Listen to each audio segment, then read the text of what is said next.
Barnaby Jones, starring Buddy Ebsen, also starring Lee Merriweather, with guest stars Lawrence Luckinbill, Ellen Weston, Kaz Garris. Tonight's episode, Time to Kill.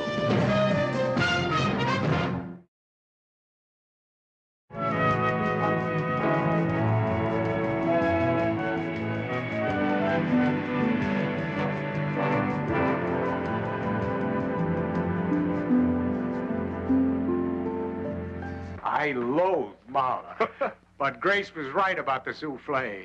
I can't thank you enough for getting me out tonight. It's my pleasure, George. But you're not going already, are you? Oh, I don't know, Colby. Those wines really did me in. Maybe I ought to pass on the cognac. George, it's a 1938. Like a good woman, it won't stand neglect much longer. 1938, a memorable year. Just you wait.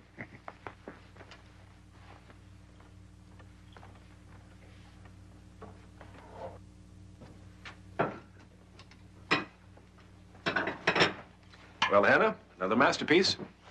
I hope you weren't expecting anything less. Not from you. Why don't you get out here and finish this tomorrow morning? Oh, thank you. Good night, Mr. Lasker. Good night.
Colby? In here, George. I was beginning to think you weren't sure it was aged enough. You tell me.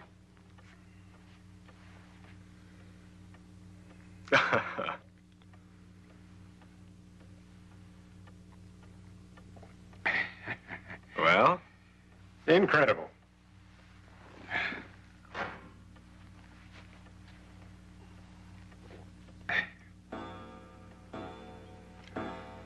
$11 already? It's the perfect time to enjoy rare old cognac. And even rarer Havana cigars. Where'd you get these? Havana, of course. Now, George, as I was saying at dinner, California vineyards are an investment that cannot afford to be overlooked. A vineyard? Yeah. I've been doing some checking up around Calistoga. Do you have any idea what the profit is on owning all those fields up there? In less than 5 years, the return on your investment... George, the return on your investment... George. George.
right there.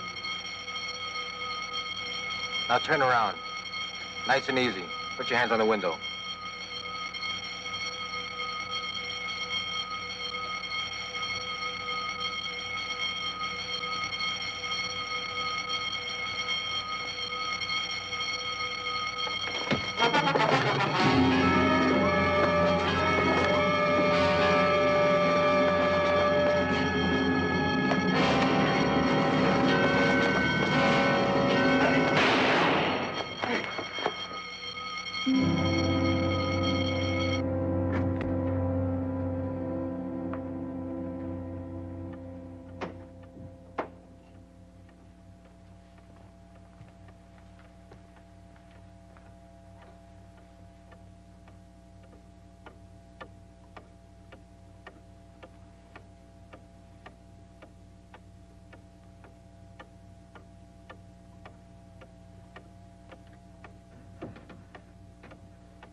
In less than 5 years, the return on your investment would have tripled, George.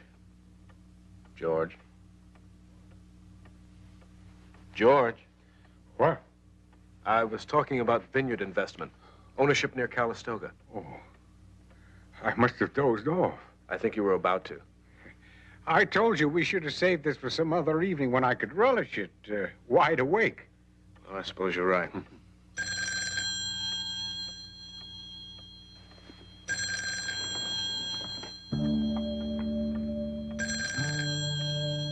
Hello?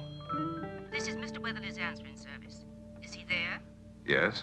May I speak to him, please? Yes, just a minute. George, it's your answering service. Thank you. Weatherly. The police have been trying to reach you, sir. What? Someone's broken into your house When? a little while ago. Shall I connect you? No, I'll be right there. Can you believe that? While we've been sitting here, someone's broken into my house. And nothing else was taken, Mr. Weatherly? And nothing else. I've been all over the house. Just the Exeter. Mildred's diamond. Mildred? My late wife, Lieutenant. I bought it for her. Lieutenant? Oh, Barnaby? Well, are you listening to the police band again, or is this official? No, this is official. California Meridian Insurance called me. They had the diamond insured for $1 million. And worth at least half again as much as that in today's market. Mr. Jones. I'm Barnaby Jones, private investigator. It's an awfully expensive stone not to keep in a bank vault. I did. I brought it home to have it reappraised and sold. How many people knew you had the diamond here in the house? As I told the lieutenant here, just a few friends, the appraiser, of course, and my servants. You've already made a list, Barnaby. I'll get a copy over to Betty if you like. Like who's who? You got a symphony conductor, stockbroker, important banker? Not exactly the kind of people you find on the 10 most wanted list. Of course not. I told you. These are my friends. What about the servants? Been with me for years. I don't understand. Why do you think the thief must be someone I know? The Exeter was the only thing taken, Mr. Weatherly, and only those people close to you could have known about it. And people talk. One of your friends may have mentioned it to one of their friends. And like trying to track down a piece of gossip. You never know how it started or how many people know about it? Yes, well, it's been a long night. If you don't need me anymore, Lieutenant, I think I'll get some rest. Of course, Mr. Weatherly. Thank you. We'll be in touch later.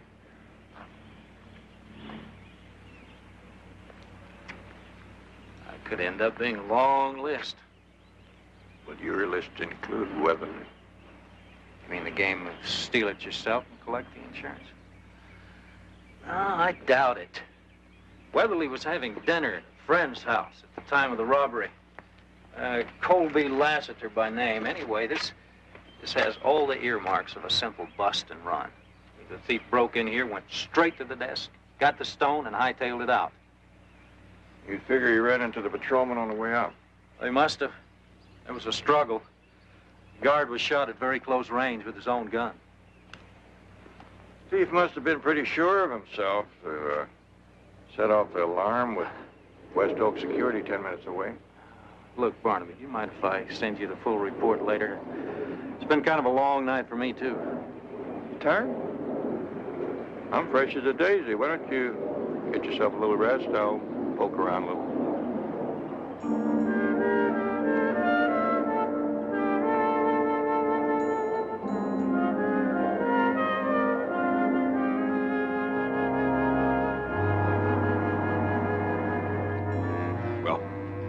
You're right. I am a little more impressed with you now. I had no idea it was the Exeter diamond that we were talking about. Can you cut it? Have you heard of the Cashman diamond? Oh, yes. The man who recommended you in Marseille said that was your work. Mm-hmm. You see, I come recommended. You arrive without a name and no credentials. This is all you have to know about it. Oh, but I know a little more about you than this, my friend. For instance, you're an amateur. A lucky amateur. Too bad about the security man. A professional would have handled it better, n'est-ce pas? Are you, finished? With this or with you?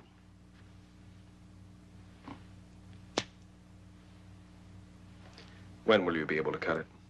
Tomorrow, 2 days, maybe a week. First, I study the photos, mark the sketches. I haven't got a week. I will get in touch with you. How? Oh, no. I will get in touch with you.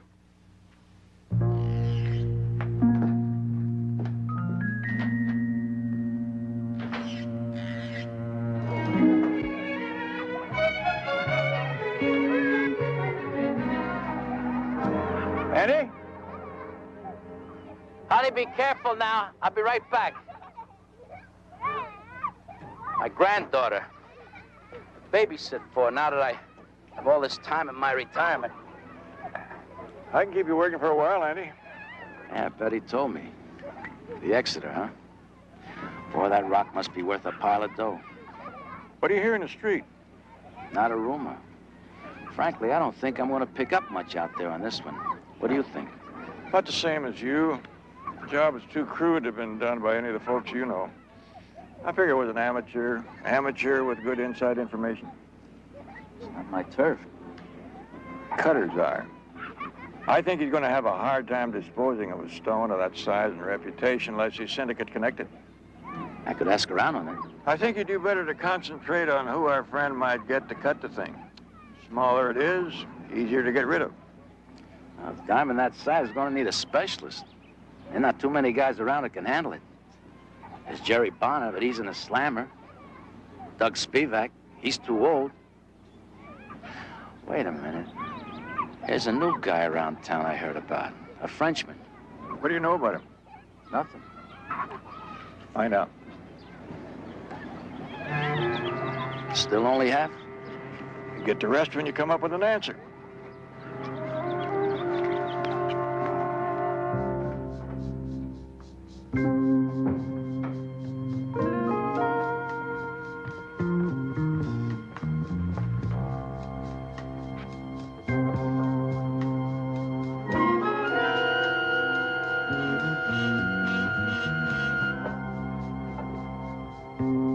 Colby.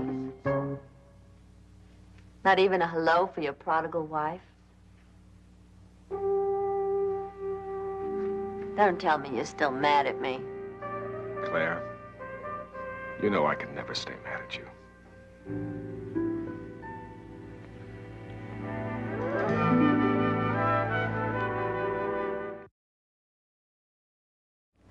Excuse me.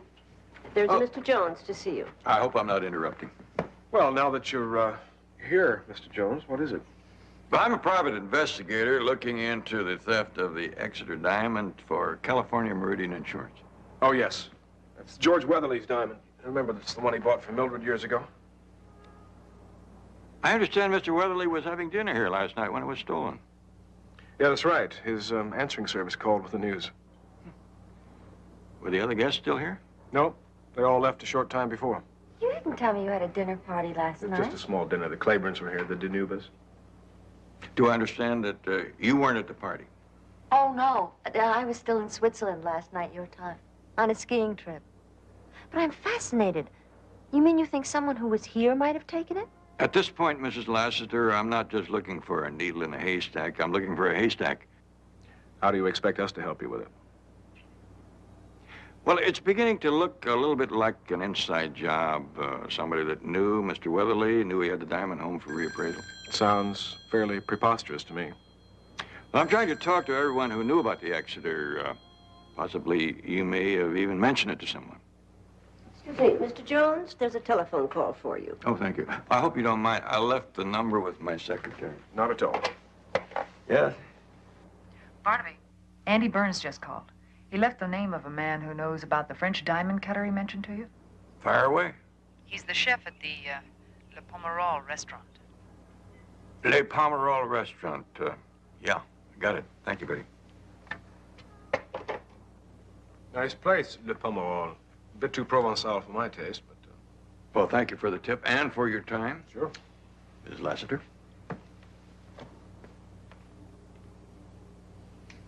Colby, when I called you from Geneva, the airport, it was Monday morning Swiss time. That would be Sunday night here, between 10 and 11. So? The line was busy. When I was here with George? 3 separate times. I had the overseas operator keep trying for over an hour. Line must have been out of order. But you said George's answering service got through. Oh. Well, but they weren't calling from overseas, now were they? No, the line trouble must have been at your end. That's possible. Of course it is.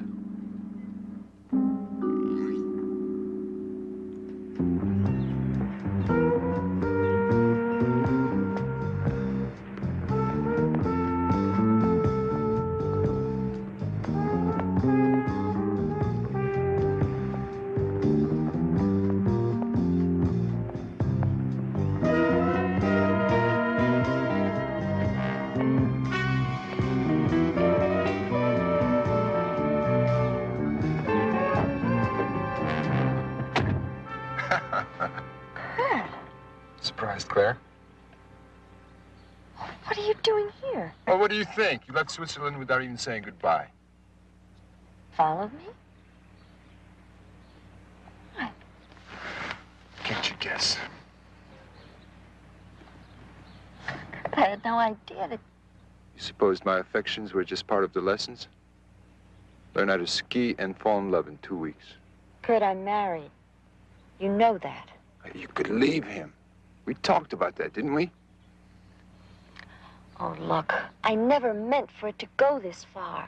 I didn't think you did either. I'm sorry. I can see I've embarrassed you. It's the last thing in the world I wanted. Oh, please. I didn't mean to hurt you. I really did care. It's all right. I'm staying at the Parkhurst Hotel here in town. I'll be there for a while, seeing what the prospects are. If you'd like to talk, you can reach me anytime.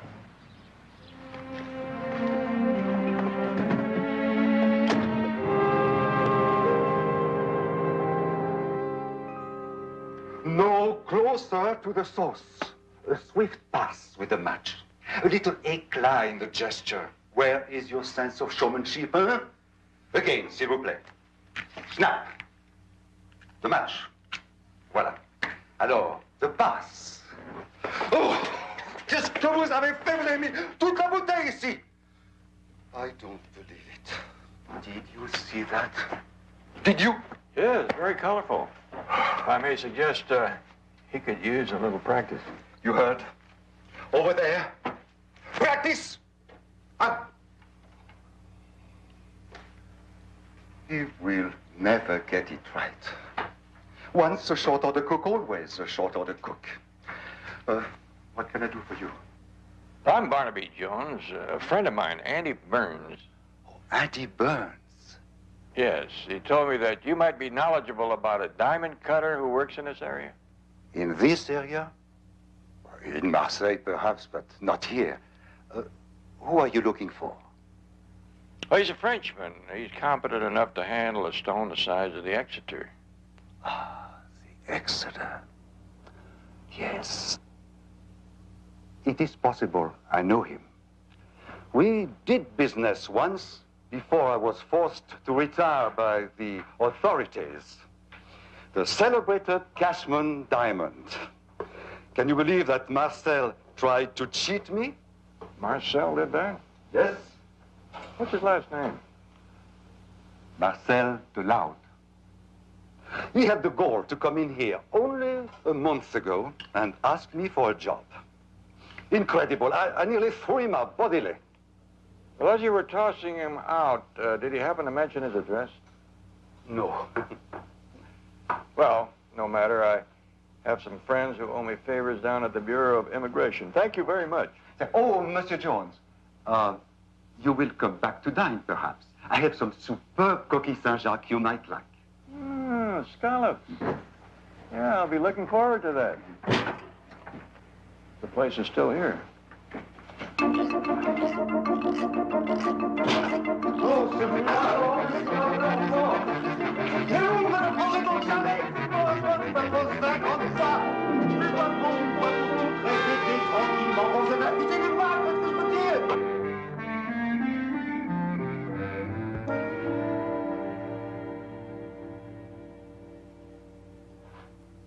You're sure? I've studied the photos, marked the sketches. Now, there is only the cutting left.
What happened? I don't know. These things, they happen, but rarely. So rarely. How could it? Some flaw. Infinitesimally small. No one could see. That can't be. That's impossible. Diamonds don't crumble like that.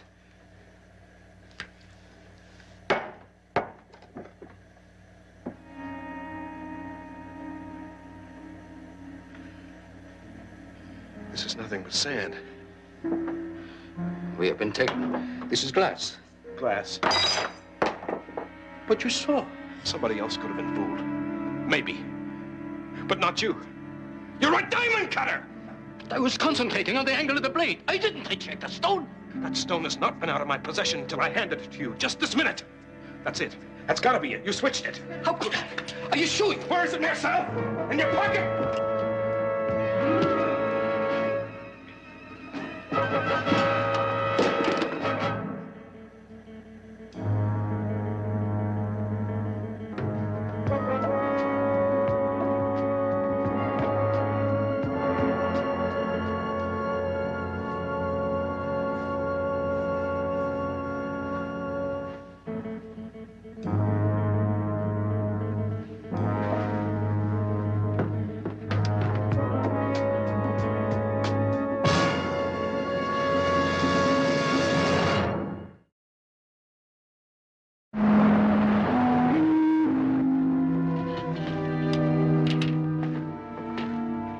Lieutenant. Well, I see you got my message. What message?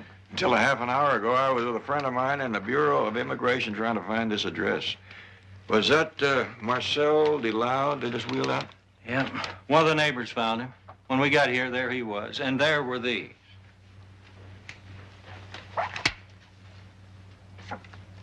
That's the Exeter, all right. And pieces of glass all over the floor. Glass. Looks like Marcel tried to pull a duplicate on our friend, the thief. But he was too smart to fall for it, huh? Any evidence as to who our friend is? No. Well, we know one thing about him. He's still in town. But what does he do now? Look for another cutter? Maybe. Maybe he thinks it over and makes a phone call to California Meridian.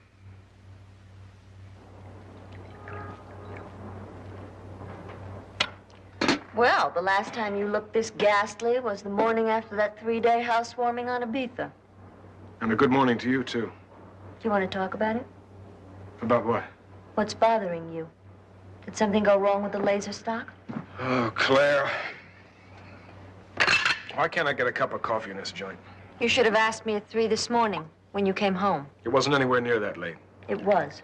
I was up. I saw what you hid in the candle.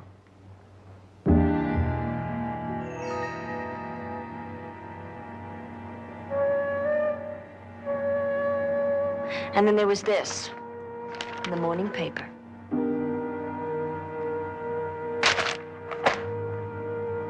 How did you get that diamond, Colby?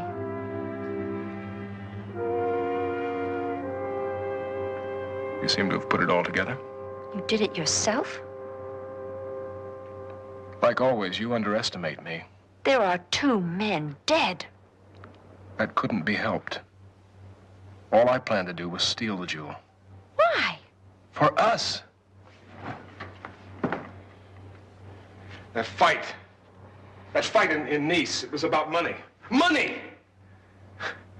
You and I never thought twice about money before. George's fortune does not rest on that diamond. It was in his home. It was going to be so easy. No one would be hurt. Except that guard. Claire, he caught me. I didn't want to kill him. Why did he have to pick that time? And this diamond cutter, DeLode. Do you know what he was trying to do? After all I went through to get that stone, he wanted to steal it. He was trying to substitute a glass phony. And he pulled a gun on me. I had no choice, Claire.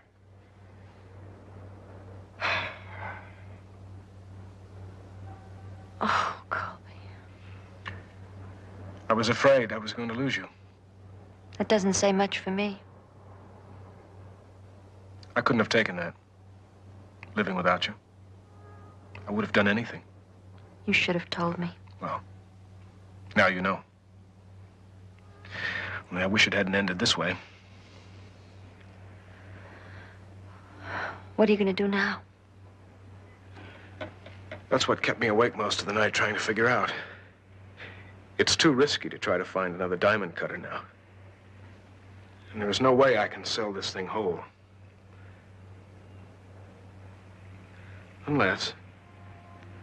I sell it to the right buyer. Now, according to the call, the thief wants $400,000 for the Exeter. Green. Black. Thank you. Now, that still saves the company over $500,000, considering that we're still in the old appraisal. So we've decided to agree to the buyback. Well, that sounds like quite a bargain to me, if I've ever heard one, Mr. Reynolds. And California Meridian wants Barnaby to be the go-between, knowing the thief has already murdered 2 people. I don't think we have to worry too much about that, Lieutenant. These 2 cases look like self-defense, sort of. I think he'd be more careful this time. Yeah, if he's not getting used to killing. Look, Barnaby, I'm not letting you go to any drop points without us looking on. Oh, wait. The man specifically said no police. I don't care what the man stated, Mr. Reynolds. Barnaby wears a transmitter and stays in our sight, or I'm not going to let him go through with it. Mr. Reynolds is afraid you won't be discreet. Oh. Well, tell him about my 2 years on the Vice Squad. You hear that, Mr. Reynolds? We are go.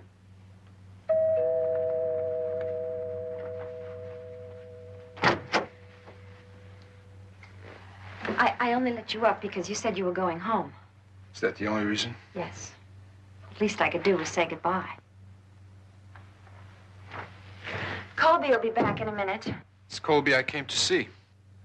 Colby? I know how you feel about me. Perhaps I can persuade him to change his mind. Let me change your mind. I'm more in love with Colby now than I was before. Things must have changed between you and Colby. He needs me now. He never did before. Well, I don't intend giving up so easily. Kurt, it's no use. Please go through the kitchen. Why should I? I haven't done anything. Kurt, don't do this to me.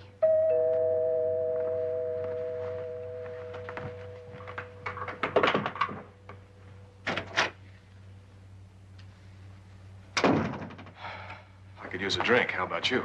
Yeah, so could I. Well? It's all set. They've agreed to $400,000. The Exeter's worth a lot more than that, but I had to settle. Jones will be the go-between. Jones? He'll recognize you. No, he won't. I'll wear a mask, some piece of cloth with the eyes cut out. Where do we make the exchange?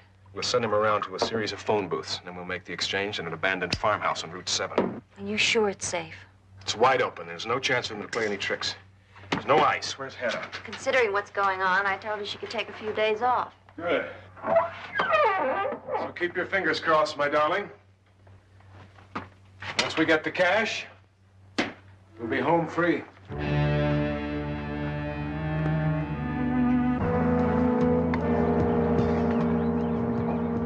The diamond?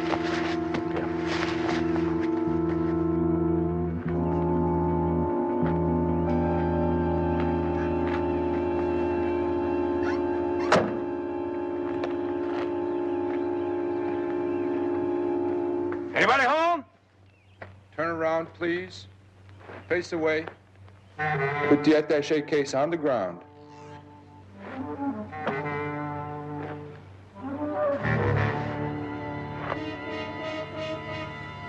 What's he doing? Where's the diamond? There's been a change of plan. Maybe on your part. Our agreement was... Unless you wish to be shot where you stand, Mr. Jones, I suggest you return to your vehicle and drive.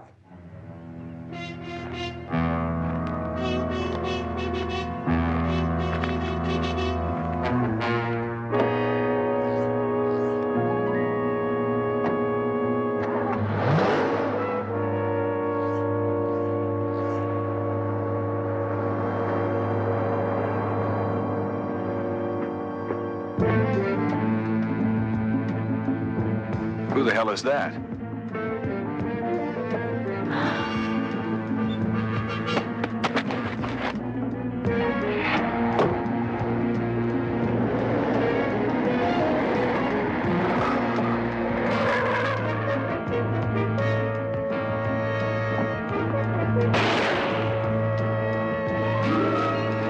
Hold it!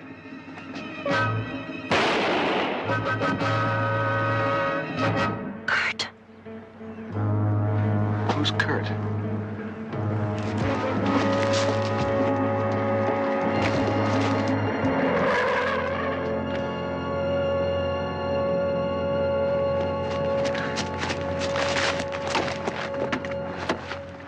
Who is Kurt?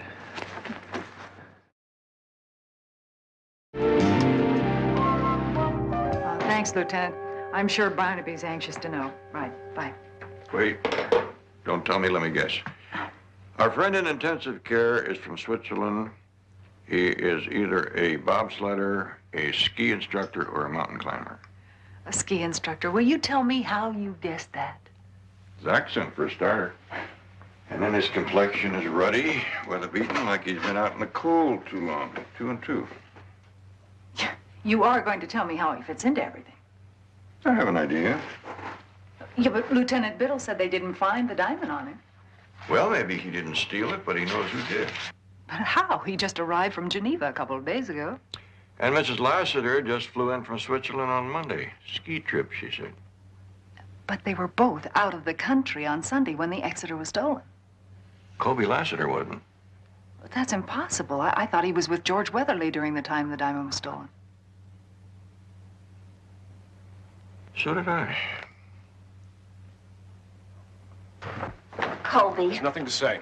take me with you. I don't think so. Please. There's no time to argue. You heard the radio.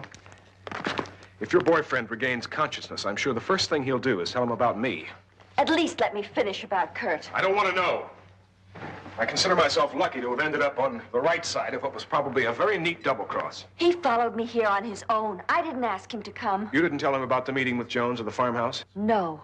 Kurt was here when you came back from making the arrangements. I was telling him it was over between us. He went out through the kitchen, and I thought he was gone. But he wasn't, I guess. He must have stayed in the kitchen and overheard everything. I really do want to believe you. It's the truth.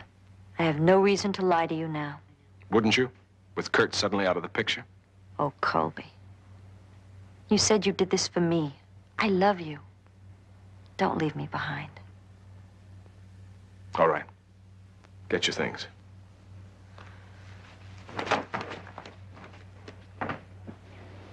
As I said, I went over it several times with the lieutenant. I'm sure nothing new will come out of it. Well, I got a lot of hound dog in me. Once I get the scent, I just can't quit.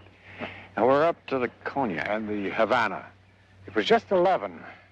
Colby has this antique grandfather's clock. Perhaps you've seen it. Well, after that dinner and all that wine, plus the cognac on top of it, well, I must have nodded off for a moment. It was then that I... Is something the matter? Cognac, nodding off, waking up.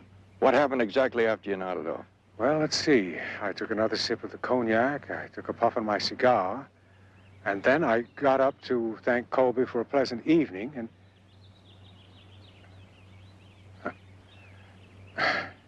Wait a minute. No. My mind isn't as sharp as it used to be. Well, what is it? Any little thing you can remember might be important to you. Well, the cigar. It's been quite a while now, but the more I think of it, the more I'm sure that it's not just my imagination. It wasn't clipped. You mean the end wasn't clipped? I do it automatically. You see, Mildred gave me this gold cigar clipper. Oh, it must be 30 years ago now. I'm never without it. And why didn't you clip the cigar that Colby gave you? Well, that's just the point. I remember I did. That was before you dozed off. Exactly. Now, when I puffed on it a few moments later, well, I could almost swear it wasn't clipped anymore, which is impossible, right? 2 cigars. How about that? What time was it when you dozed off? Well, I told you it was 11. Is that on your wristwatch or on Colby's grandfather's clock? Oh, no. I don't wear a watch anymore. Retired mine when I retired. Swore I'd never wear that little ultimaker again. Well, what are you getting at, Joe? A trick with time, Mr. Weatherly. A trick with time. Yes, this is the only way out of the building that isn't covered by the closed-circuit TV system. It's an emergency fire exit. People can get out through here all right, but they can't get in. Unless... Could I use some of that cleaning powder? Oh, sure. What are you going to do? A little dusting.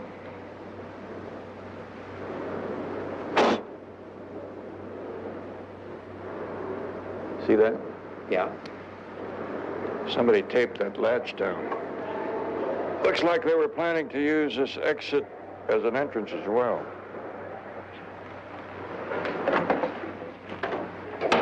Somebody in the building? Yeah, someone who wanted to leave for a while, then come back without the man at the desk noticing.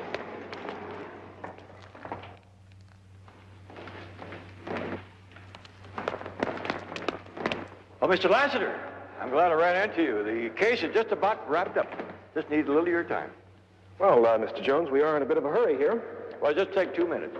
Well, if you have the case all wrapped up, as you say, I don't understand why you need to talk to us. Well, it's just a matter of confirmation, little things like the way you cut Mr. Weatherly out of the herd at the end of your party that night with the special brandy.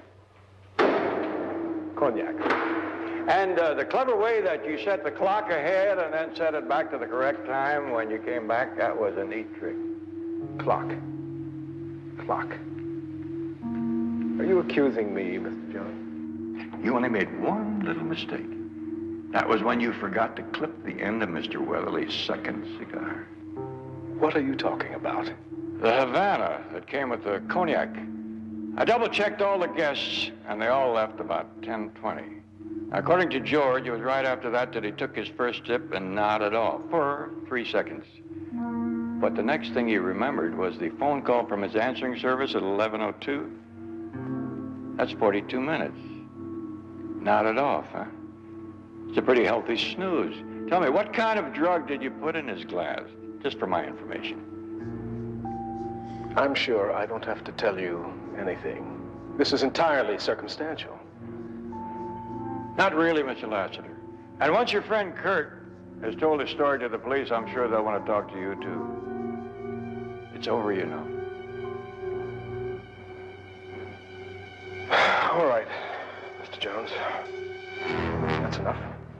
No more, Colby, please. If you use your head, Mr. Jones, I won't have to kill you. I just want to have you along for a little extra insurance. Claire, you drive. Now, sir, will you please get in? I don't advise it. Either of you.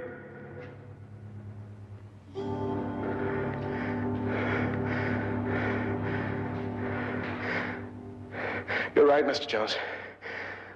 My compliments to you. Would you please convey my apologies to George Weatherly? Get the police. Yes, sir.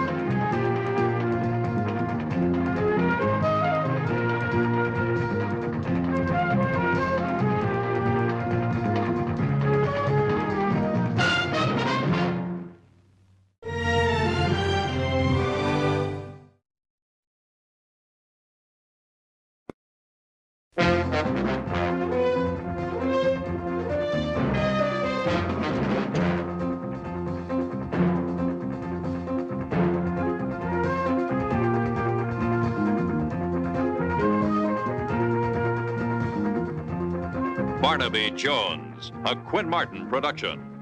Starring Buddy Ebsen. Also starring Lee Merriweather. With guest stars Donna Mills, Neva Patterson, Shelley Novak, Kurt Kasner. Special guest star Alan Feinstein. Tonight's episode, Portrait of Evil.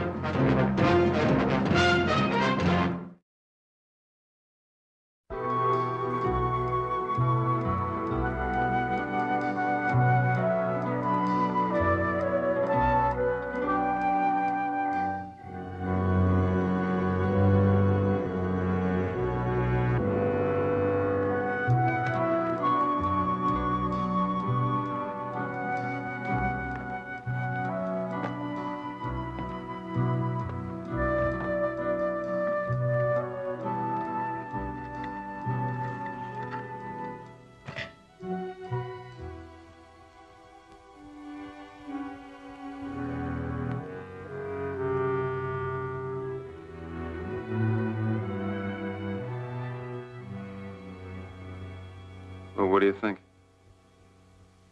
Fantastic. I can't tell any difference between them. See what I mean? It's going to work. But a miniature like that is one thing. Getting away with a copy of something this big.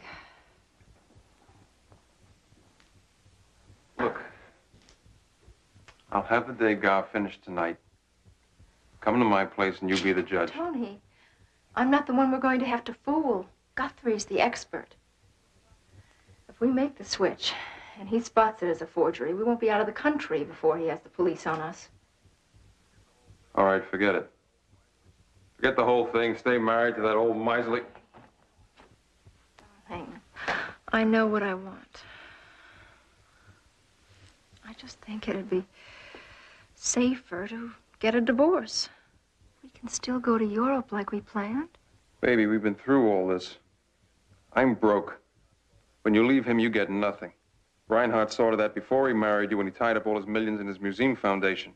We'd still have each other. I'm used to starving alone. Not with a wife and maybe a few kids. But don't you see? I'd have to give up my painting. I wouldn't let you do that.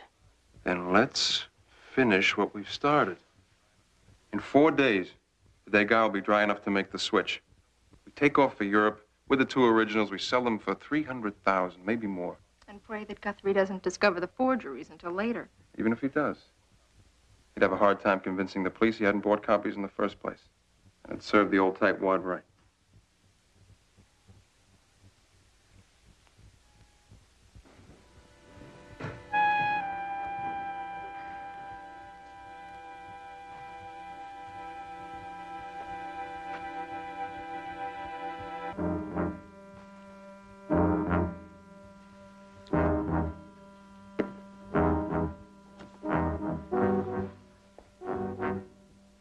Guthrie, I thought... You thought I'd be miles away by now.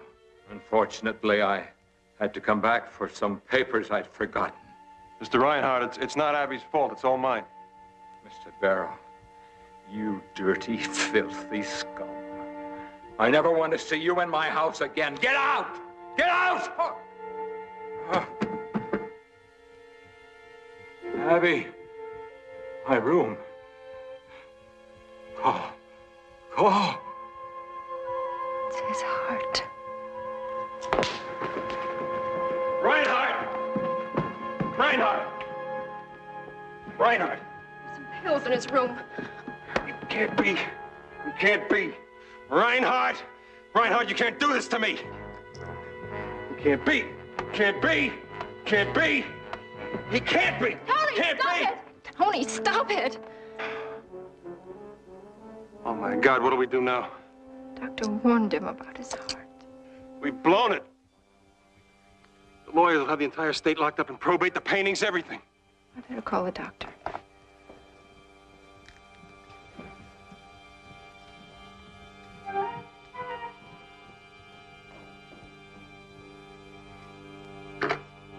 Abby, wait. 4 days. Until the copy's ready for the switch. Then we let him know he's dead. Tony, we can't do that. Why not? Nobody knows about it but us. But we can't just... Hide him, why not? I know just the place.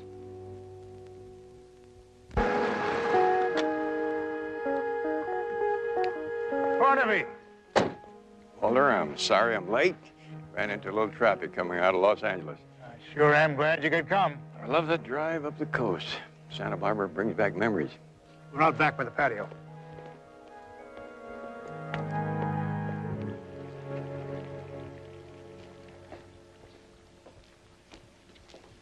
Abby, Barnaby Jones, Mrs. Reinhardt. Hello. Still no word, huh?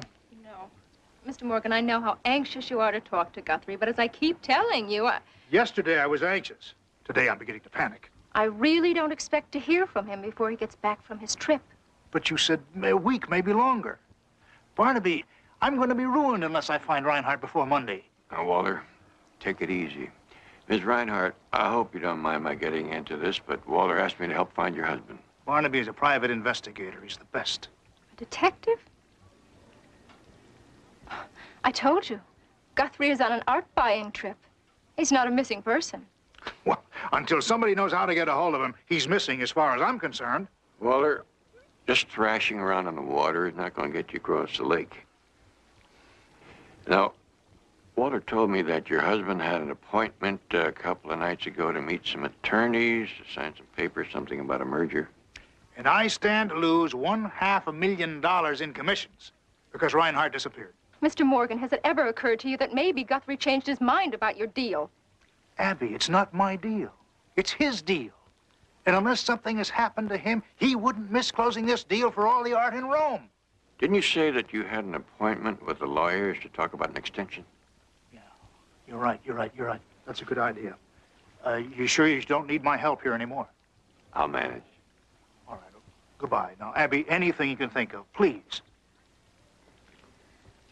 Actually, I have an appointment myself. Yes, I just have a question or two. Didn't your husband mention anything about where he was going? To anyone who doesn't know him, it may sound a little strange, but my husband is a very eccentric collector. So I've read. What you probably haven't read, though, is how paranoid he's become about the art dealers jacking up the prices every time they hear Guthrie Reinhardt is making a new acquisition. So he keeps his trip secret now.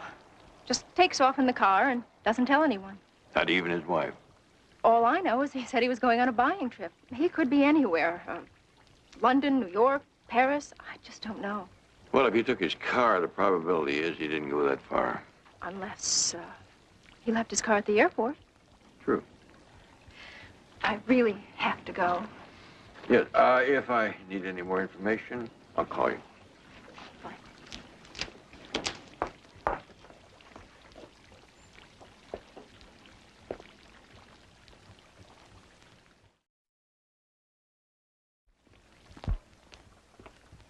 Well, guess I fixed all this for nothing. Oh, I wouldn't say that. I never turned down a cherry tart in a month with or without an R in it. Mmm, delicious. Flattery will get you everywhere. I'm Liza. Barnaby Jones. I heard from the window. Look, I don't like sticking my nose into other people's business. But if I was looking for Mr. Reinhardt, I'd try Los Angeles. Why Los Angeles? Because that's where the towels mostly come from. Towels? Hotel towels. Seems every time he takes his car to go on one of his art buying trips, it's driving to Los Angeles. Then when he comes back, his bags always have some hotel towels in them. Any particular hotel he seemed to favor? No, different ones all the time. I guess that's how he keeps his whereabouts a secret. Won't you have another one? No, thanks. One by limit. When I'm driving. Tell me something. Do you like dancing? There's a real fine dance ballroom in town. I'll give it some thought.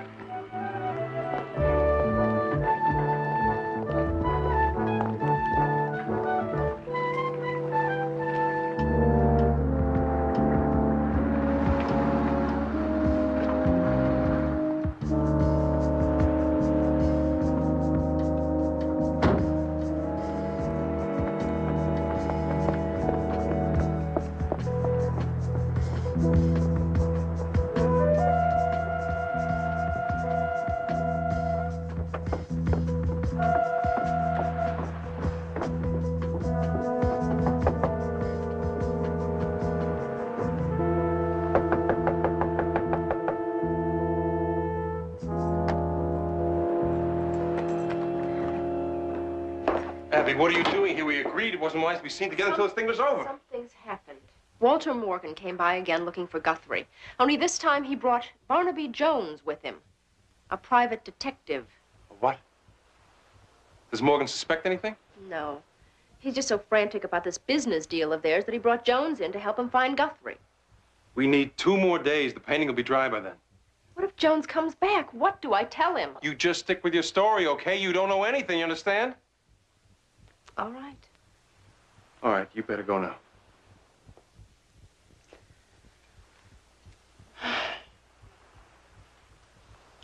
Seeing you all this time, I missed you. I missed you too. In a few days, we'll have all the time in the world together. Hey. Can I see the painting? It's perfect if I say so myself.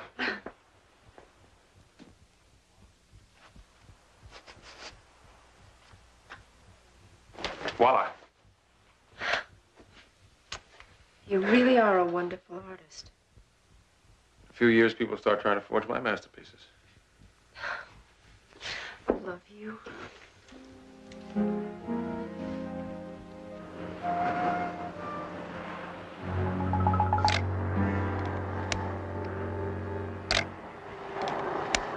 Ralph,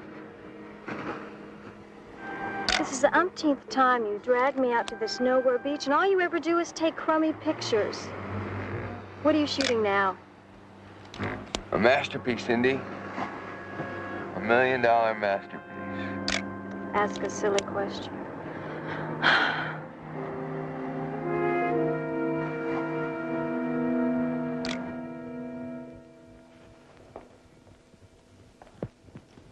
Fantastic, isn't it, Barnaby? It looks like somebody dropped a crate of eggs on the kitchen floor. Oh, Barnaby, you still don't know how to look at modern paintings.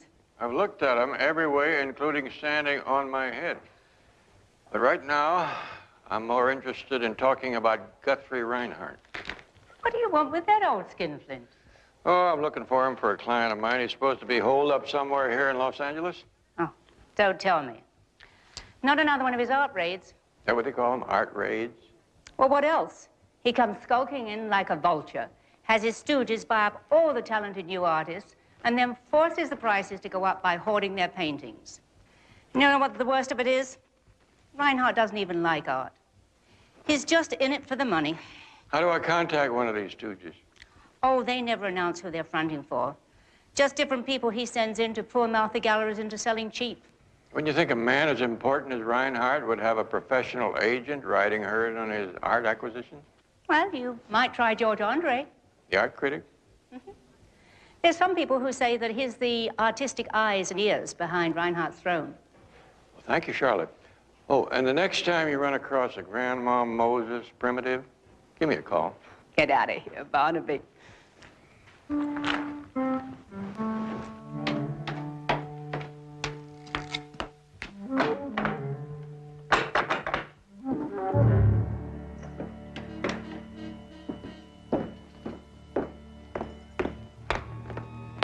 Liza? Liza? I'm down here in the cellar, Mrs. Reinhardt.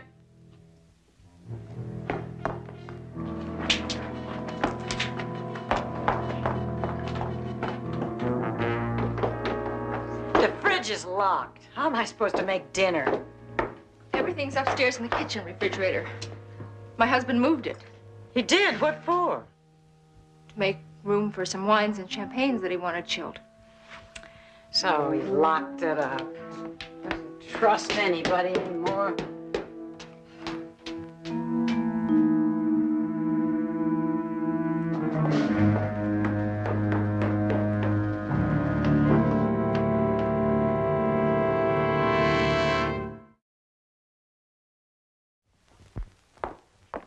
What was it, Ralph? Scott? Perfect. You're looking great as ever, Abby. Thank you. You know, it's been lonely around here without you. Shouldn't stay away so long. There's lots of things I shouldn't have done. Introduce you to my uncle, for one. Come on. Stop wearing your heart on your sleeve. We were never that serious about each other.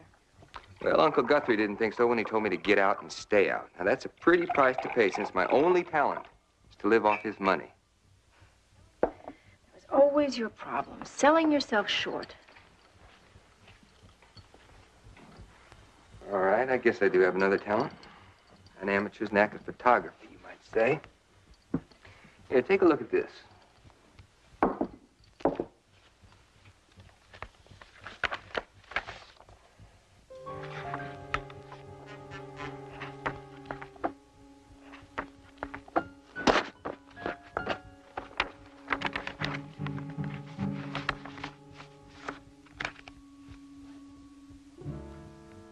Blackmail?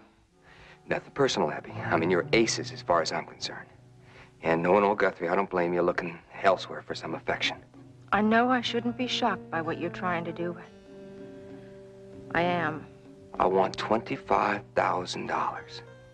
I don't have any money. You know that. Abby, these pictures are all that stand between me and some crummy $2 an hour job. Now, I'm sure you're going to figure out a way to get it.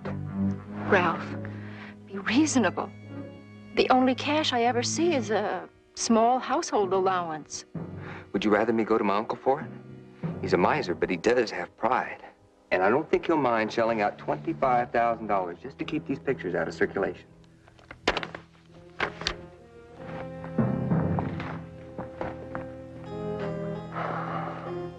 I'll be back tomorrow. You see what you can do.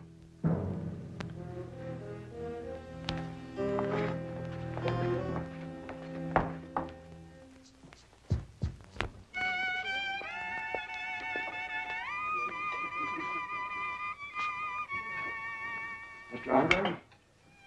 Your apartment house manager said I might find you here. I'm Barnaby Jones. Mr. Jones, when a true gourmet eats, he eats alone. I was hoping to talk with you about Guthrie Reinhardt. Well, since you're talking about my bread and butter, please. Thank you. I understand that you're Mr. Reinhardt's eyes and ears in the world of art. Also his taste, his perception, and his discernment.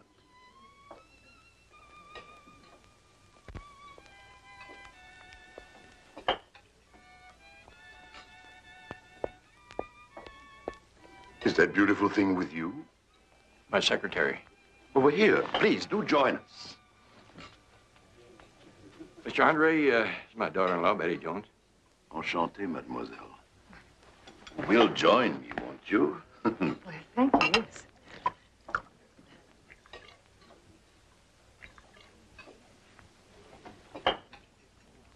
Any luck, Betty? Oh, no. No, I'm afraid not. No one even resembling Guthrie Reinhardt checked into any of the better hotels.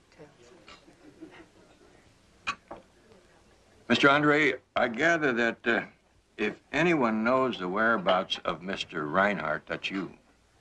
Is he presently buying art here in Los Angeles? Of course not. If he were here or anywhere in the world making acquisitions, I would be at his side. You're positive because it's very important that we find Mr. Reinhardt. I assure you, Mr. Jones. In fact, I spoke to Mr. Reinhardt only 2 days ago. An important young muralist has come on the market. I thought we could steal. Make a buy at a good price. He wasn't interested? Certainly he was, but he couldn't come. Something about an important business merger. I guess that answers that question. Thank you very much, Mr. Andre. Not leaving already? I'm sorry. Life is full of sad goodbyes. Bon appetit.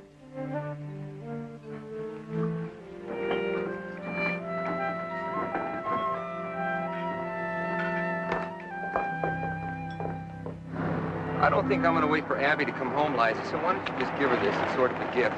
Just tell her I couldn't go through with it. She'll understand. Hello, Mr. Jones. Hi.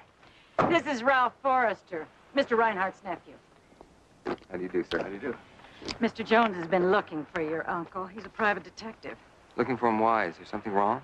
I don't want to sound sinister, but your uncle hasn't been seen since Tuesday night. Tuesday? What's that? 3 days? That's not too long, especially if he's been on one of those silly art buying trips. He's not buying art. I checked that out. You think something's happened to him? It's beginning to look that way. Passing up a multi-million-dollar merger deal doesn't sound like the Guthrie Reinhardt that I have been reading about. No, it doesn't sound like my uncle at all, does it? On second thought, I think I'll take the envelope. It's no big deal. Nice to meet you, Mr. Jones. Sure.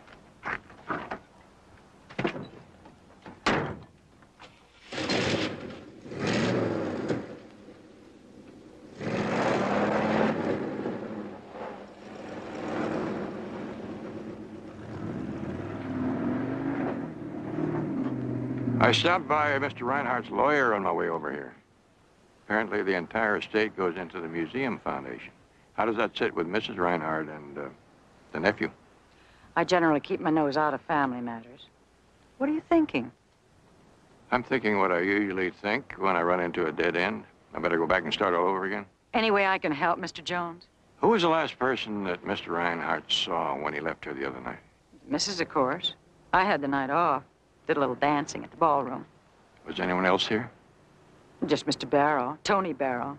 An artist of sorts Abby found in town. Got Mr. Reinhardt to put him on to restore some of the antique furniture. Where do I find him? He should be down cellar finishing an antique chair, but he isn't.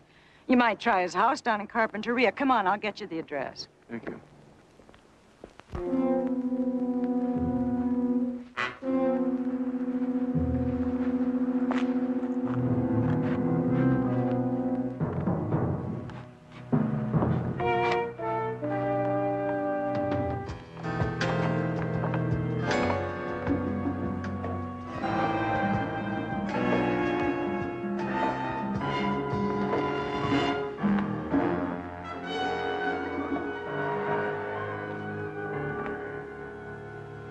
Should have stalled Ralph off longer. Told him to come back in a few days.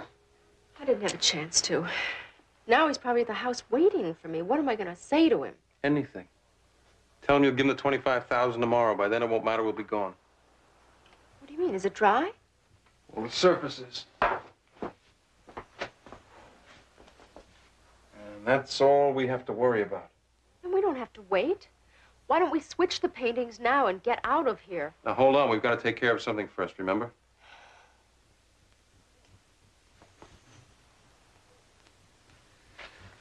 When? Set it up for tomorrow. Feel better? I'll feel better when we're on the plane to Europe. Oh, I can't wait. Don't leave without me. No chance.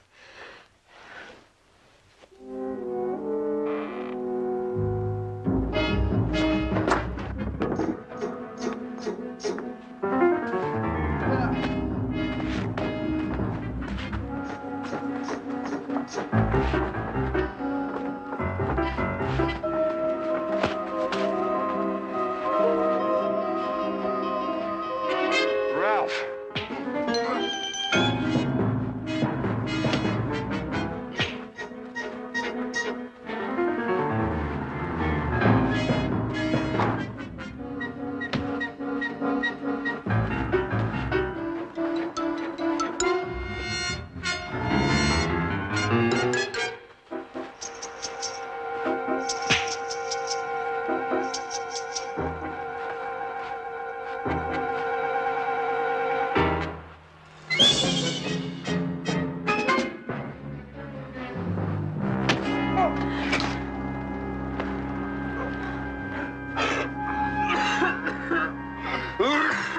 You all right?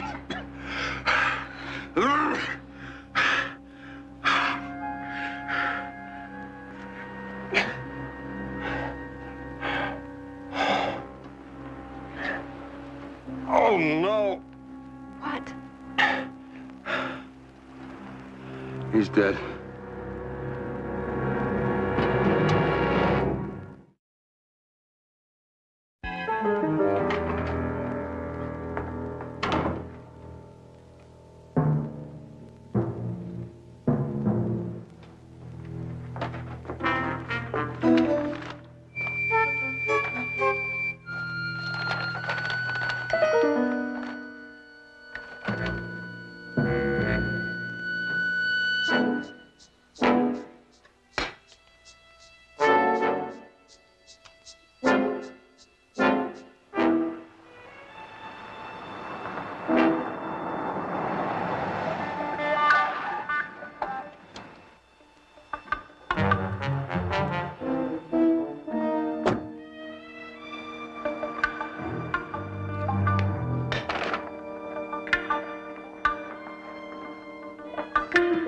Barnaby!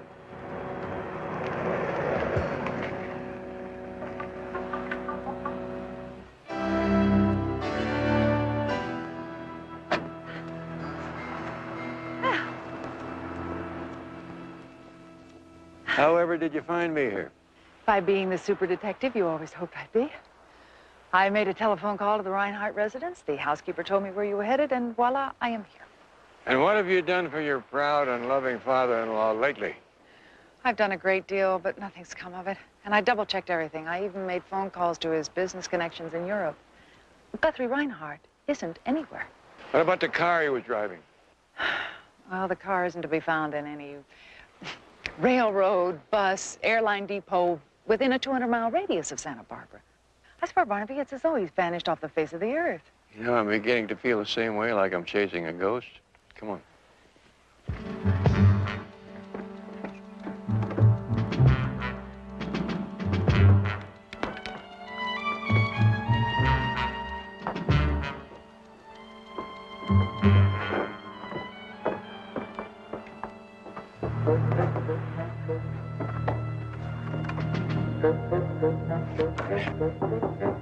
Just a minute!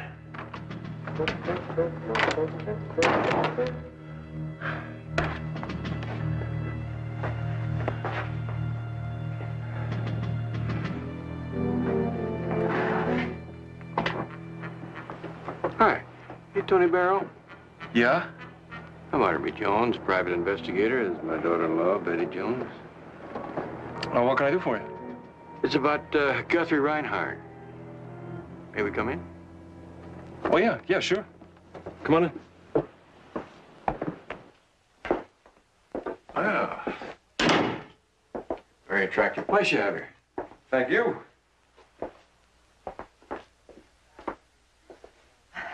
Oh, you'll have to excuse it. I was burning something in the fireplace. Oh, it's very pungent, like film. Film, yeah.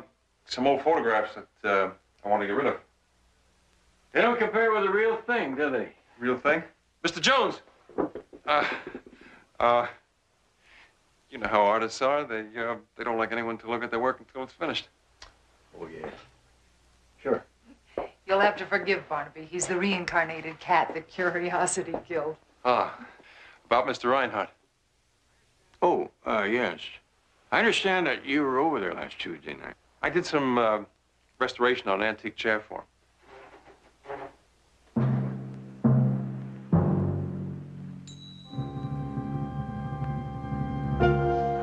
These creaky beach houses almost have a life of their own, don't they? What's this all about? Something happened to Reinhardt? I don't think that's exactly what I said.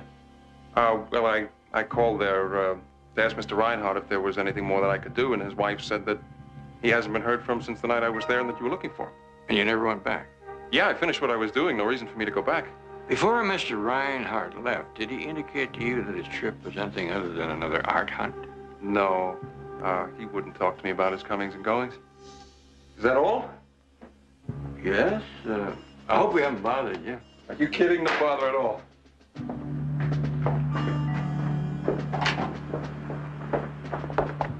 Well, thank you very much for your cooperation, Mr. Barrow.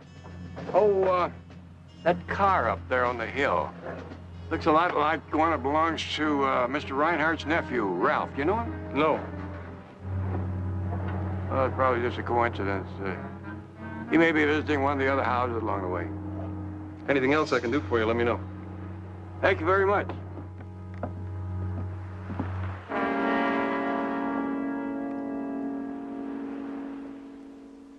What's the matter, Barnaby?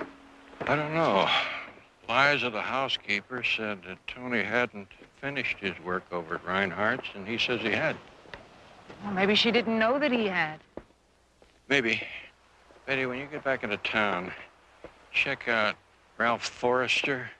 See whether he has any friends that might have a beach house along here that he could have dropped in on.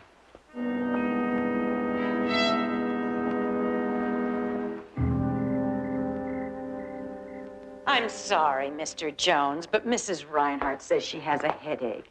But if it's important... No, don't bother. There is one thing, though, that you could help me with. A while ago, you said something about Tony Barrow doing some work on an antique chair. Did he ever finish it? No. Oh, I don't think so. If you're not positive, you mind if I take a look? This way. Thank you. The workroom's down in the cellar.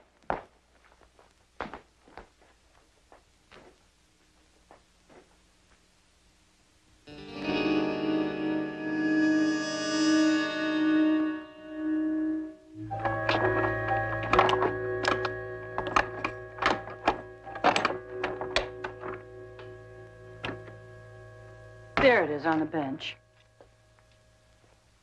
Yeah,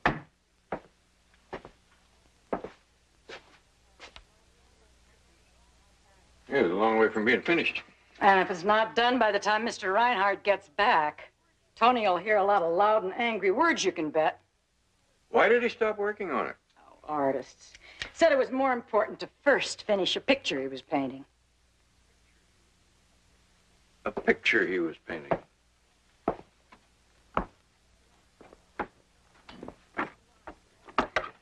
Oh, locks everywhere. Locks on the workroom, locks in the greenhouse. Now there's even a lock on the refrigerator. Lock on a refrigerator?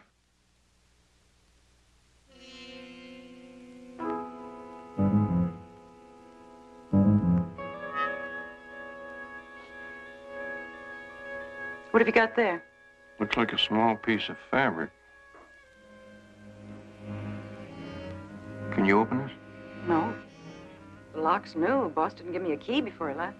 Mind if I open it? Go ahead. I'd like to see what kind of wine the old miser thinks is so important he's locked it up.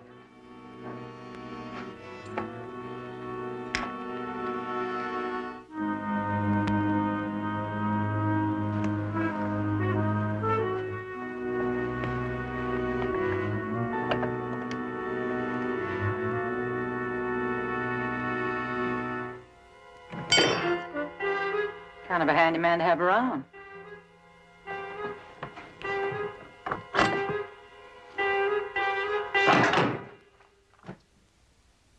Well, can you believe that?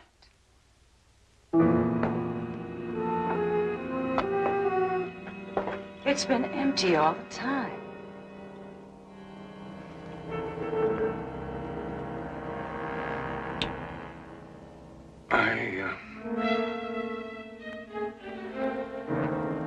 I'm not so sure about that.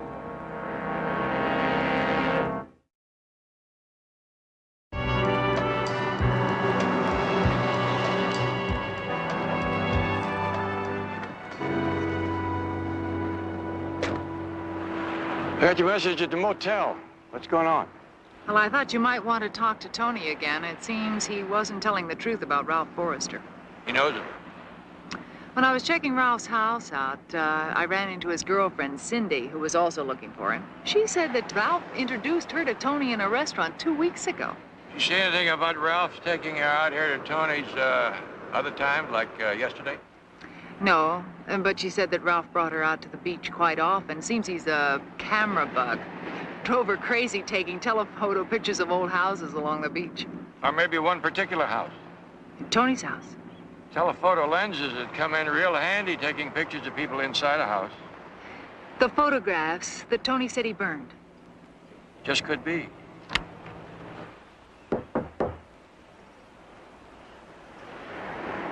I think we're gonna have to come back later, Barnaby. My tax man says that if I use these pics one more time, I can take a total tax write-off on them. Barnaby. Hurry up.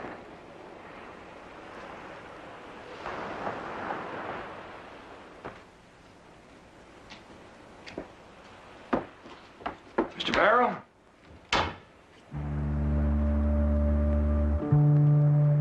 Ralph's car is gone. The rug in the closet is gone. The picture on the easel is gone. And whatever he was burning is gone. Almost.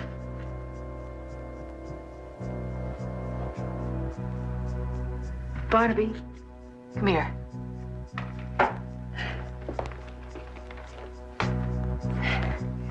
Yeah. It's Tony in a woman's hand. Ever have the feeling you're on the right street, but it's so dark you can't find the right house? Well, now, if Ralph took those pictures, how did Tony get a hold of them and why was he burning them? Blackmail, do you think? This is not exactly the kind of picture you get four for a quarter on Santa Monica Pier. Well, if it is blackmail, what in the world does it have to do with Reinhardt's disappearance? It's a good question to ask Ralph. You got his phone number? No, information should have it, though. Liza, the housekeeper, might have it. You want to talk to her? Yeah.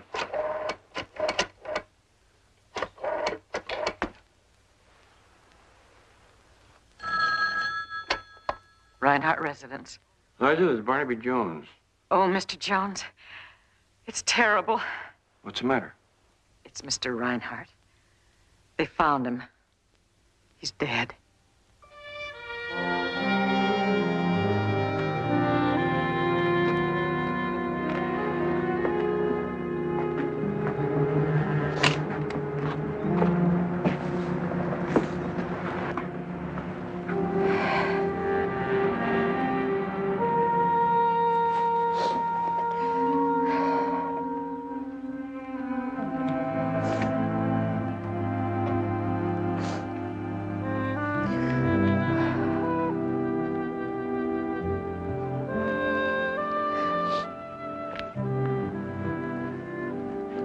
Guthrie. I'm sorry, Ms. Reinhardt. He was here all the time we were looking for him. He was here in his car, dead.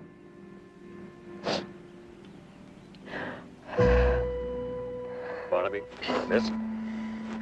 I'd like to go home now, please. Of course.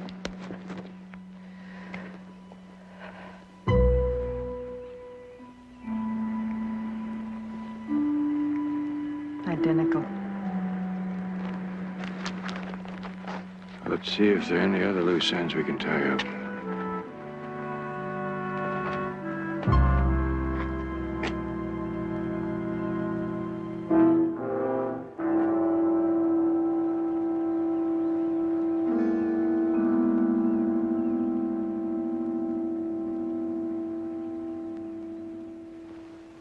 Also identical. Pretty tough way to find your man, huh, Barnaby? Yeah. How do you read it, Cully? Death by natural causes. You know about Reinhardt's bad heart, don't you? Yeah, his lawyer said something about that. Well, there are no skid marks or other signs of anything out of the ordinary. I figure the coroner's preliminary report will say he died of a heart attack, either before he ran his car off the road or immediately after. Kind of a lonely stretch of road. Did you get an anonymous tip on where to find the car and the body? Yeah. How'd you know? Educated guess. If I had to guess again, I'd say that the autopsy report would reveal that death occurred 10 to 12 hours ago. Yeah, that's what I'd guess. Yeah, I'll be right with you. Excuse me. You hardly looked at the body. How do you know that it was dead for 10 or 12 hours? I figured it would take that long for the body to lose all traces of having been refrigerated. Refrigerator? The empty refrigerator you told me about. Yes, at 42 to 45 degrees Fahrenheit, refrigeration almost completely stops the process of decomposition, making it appear that the body was dead a much shorter period. In the case of Reinhardt, I would say 4 days shorter.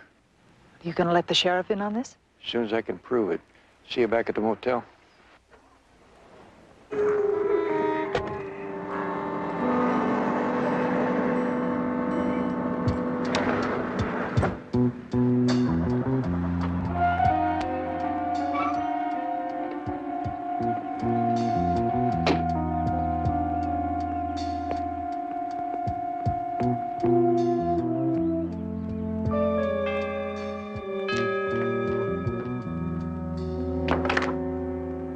Mr. Jones, come in. I guess now that your job is finished here, you'll be going back to Los Angeles. No. I don't think I'll be leaving right away. At least not until we settle a few things between the sheriff, you, me, and your boyfriend, Tony. Am I supposed to understand what that means? I think so.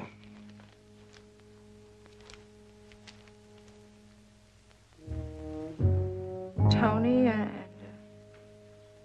a woman, apparently. So? So the woman is wearing your bracelet. Did Ralph try to blackmail you with this? Blackmail? That's ridiculous. I couldn't pay it even if it were true. I don't get anything worth mentioning from Guthrie's estate. You can check with Mr. Phillips, the estate lawyer. I already have. That's the reason I've been chasing my tail for the last 3 days. I couldn't find out any way that you could profit from your husband's death. If you killed him, then everything would just be tied up in probate. Of course. Then I remembered something that I had seen over at Tony's beach house. The colors on his painting palette. The same pale magentas, same muted yellows, carrot yellows like those over there. Same warm Italian pink. Tony didn't let me look at one canvas. That was a Degas forgery, wasn't it? We get deeper and deeper into this Alice's Wonderland, don't we? Well, I think it would have required that type of imagination to rip off a man like your husband. And then he died before you could switch the pictures. So you had to keep him on ice until you did. That's what happened, isn't it? No. Of course not. This isn't a forgery. This is real. Yeah, the guy was a very talented man, and so is Tony. He even did a pretty good job of drawing it. What are you doing?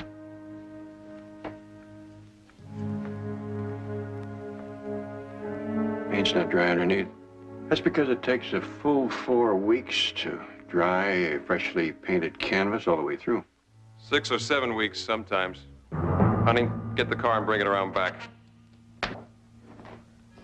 Oh, you're going to take me somewhere the way you took Ralph and got rid of him. What happened to Ralph was an accident. Shut up. It was an accident, Mr. Jones. Well, if that's true, you're going to have a tough time proving it if I turn up dead, too. Stay where you are, Mr. Jones. Abby, move! Tony, tell him I was only trying to help you. Please, tell him. Tony! I said get the car!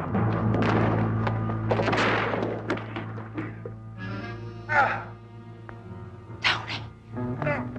Me. Oh. Hello, operator. This is an emergency. Get me the sheriff. Well, I'm sorry about your client, Mr. Jones. Guess he's in the same boat as me. We both have to look for a new source of money. Need a housekeeper? But after you talk to the estate lawyer, you may find that you don't have to do any more housekeeping.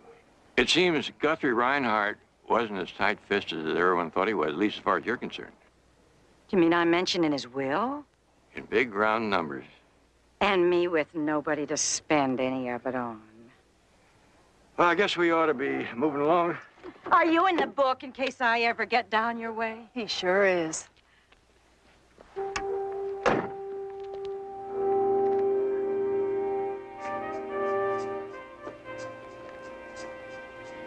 I'll be seeing you, Liza.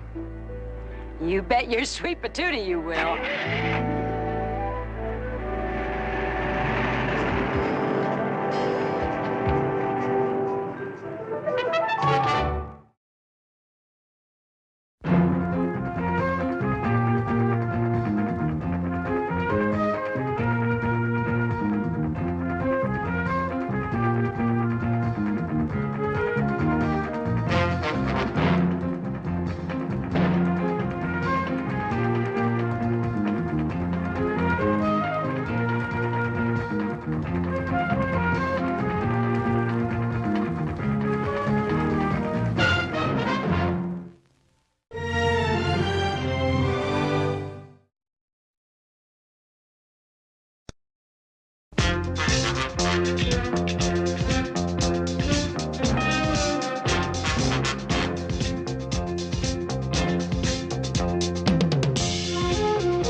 Barnaby Jones, a Quinn Martin production, starring Buddy Ebsen.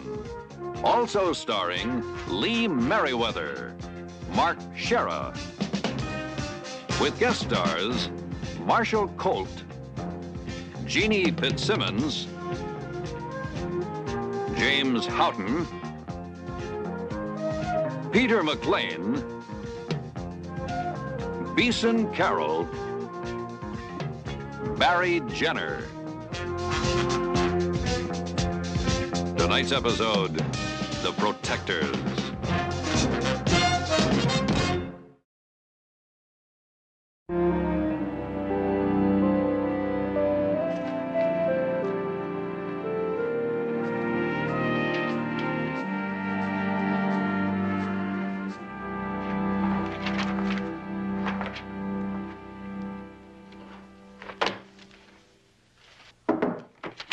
Would you believe it? We're the last ones here. Well, it goes with the territory, Frank.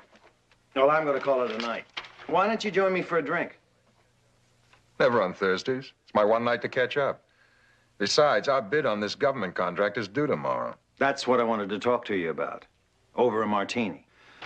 Charlie, don't you think we're going in way too low? You look after the engineering. I'll worry about the bidding. Okay. You're calling the shots? Frank. On your way out, turn on the alarm, will you?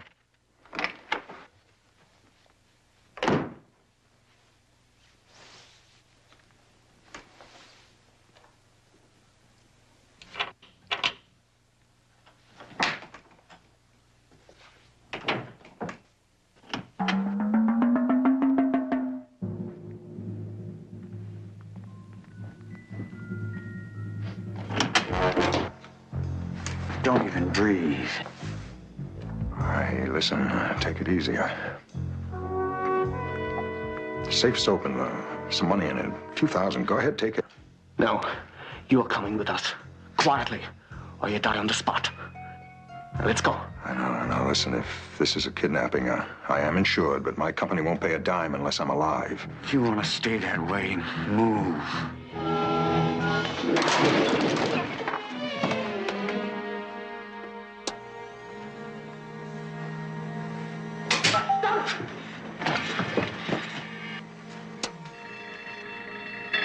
We're gonna split.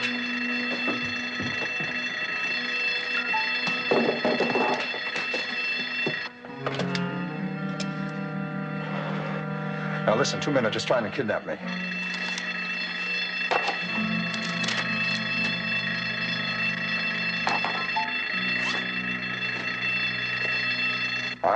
I don't know, a windbreaker, leather jacket, a couple of see-through masks. Yes, pistols.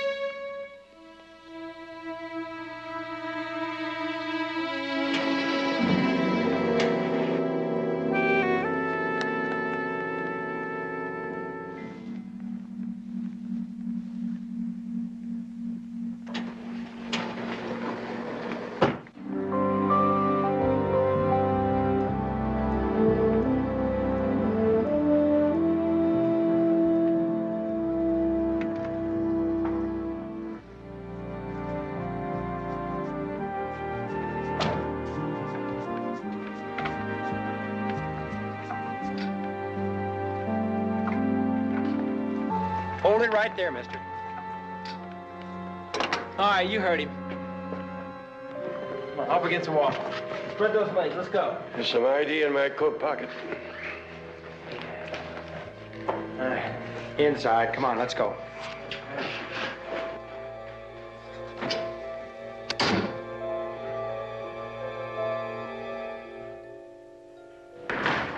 Barnaby! Hello, John. Been years. People at California Meridian Insurance said you were out here working for Abbott. This wouldn't be your fine, upstanding son, Steve McShane, would it? It would. Steve, this is Barnaby Jones. Pleased to meet you, sir. I'm sorry if we were a little rough out front. It's all right. The last I heard of you, you were carrying on your father's career in the police department. That's right. Yeah, I had to ask him to resign. I needed him in the organization. What's your specialty, son? Besides collecting guns. I'm a driver, sir. The best. You should have been born with wheels instead of feet. Sorry about that. I'll get back out front. We're installing some electronic surveillance equipment out front. It's not operational yet. You know, there are a lot of millionaires around. Why do you suppose they picked Abbott? Oh, hard to say. Could be they know about the millions in kidnap insurance the company has on him. Makes for a quick payoff. Well, now that his guard's up, wouldn't you think that they would drop him and pick a new victim? Well, they spent a lot of time planning this, Mr. Jones. In our experience, guys that go that far don't give up easily. I better get back on the job, will you excuse me? How is Abbott standing up under the pressure? What pressure? He's Mr. Casual. I'm getting a migraine trying to map out changes in his basic life pattern that he'll go along with. Oh, Mr. Abbott. This is Barnaby Jones, California Meridian sent him over. Now, they said they would keep this under wraps if I hired a security firm. Now they're bringing more people into it. My company is going to sustain a serious loss if one word of this gets out. Mr. Abbott, you can rely on my using the utmost discretion. So if I get in your way, just holler. Well, that's just what I'm talking about, Barnaby. I mean, well, this is our kind of ball game. Aren't you kind of out of your league? Maybe you're right, John. Maybe I have fallen behind the times, but maybe I can learn something from your people. New angles, if you don't mind. Yes, I guess you can. Fine place you have here, Mr. Abbott. Well, I suppose I should show you around.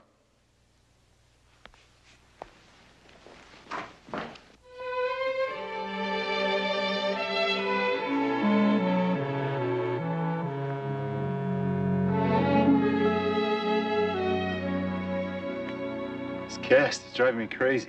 I think I'll go into town and have someone take a look at it. I'll go with you. Mr. Jones, this is my daughter, Kathy. How do you do? And her husband, Alan Rogers. Would you like a drink? Well, yes, thank you. You don't happen to have any lemonade, do you? Just so happens we do. Hi, I'm Lauren Abbott. How do you do? My wife. Mr. Jones is with the insurance company. They're determined to protect me. Or rather, their money. I still think you'd be safer fishing for marlin in Hawaii till this thing blows over. Charlie, maybe Alan's right. Besides, this town's dead right now. Hawaii sounds delicious. I recommend that you sit tight. McShane's outfit can put a screen around you here, but if you go somewhere else, you're an open target. You're all missing the point. Teletex Electronics is in line for a couple of fat contracts. People don't buy a company, they buy me. When I'm out of town, Teletex is out of business.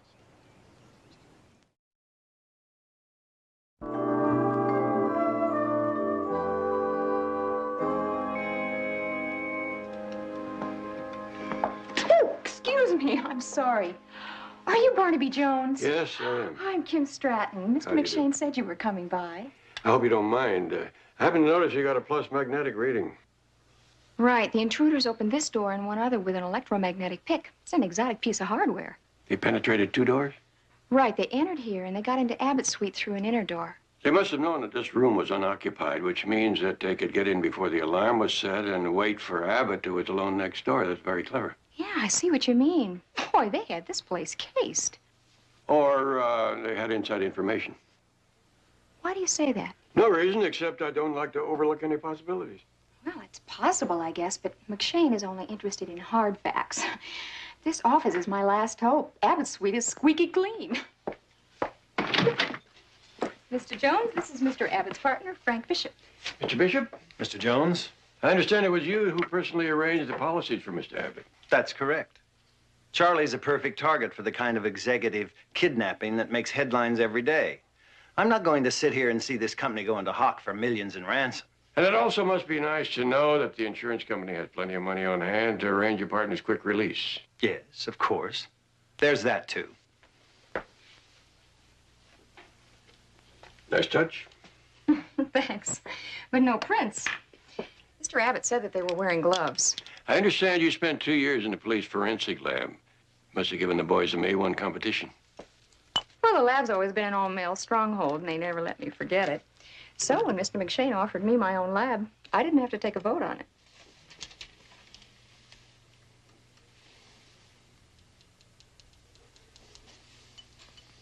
Has there been anyone in this room since the attempt on Mr. Abbott? No, Mr. McShane told me to lock it.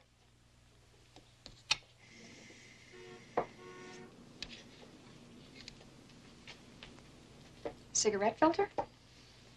Yes, a little tobacco, too. Smells Turkish. Probably a European cigarette. I'm sure a lot of people that work here smoke. Yes, I'm certain of that, but they also probably use the ashtrays that are provided for that purpose. Somebody tried to scatter this one out the window. You are pretty sharp, Mr. Jones. Maybe you'd like to go over Abbott's suite yourself. No, I've been watching you work, and I'm sure it would be a waste of time. But I would like to be around when you examine the things we found. It's a date. Your lab or mine.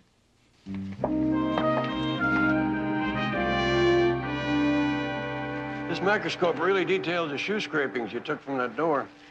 I'll send our chemical analysis over to one of my ex-chums at the PD lab.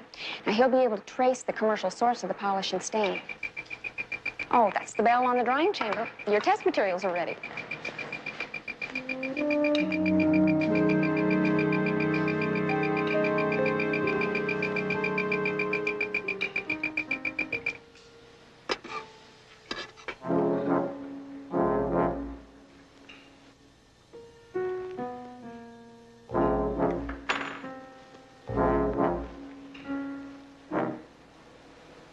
Unique coloration. This saliva test indicates that whoever smoked that cigarette had type AB blood. Hey, that'll help narrow the field if we can find a suspect. Well, folks, how we doing? Any luck? A little. I'll have a report on your desk in half an hour. You said KC was going to convert Abbott's sedan into an armored car. I'd sure like to see how it's done. Well, let's go. The armored car shop's right out back.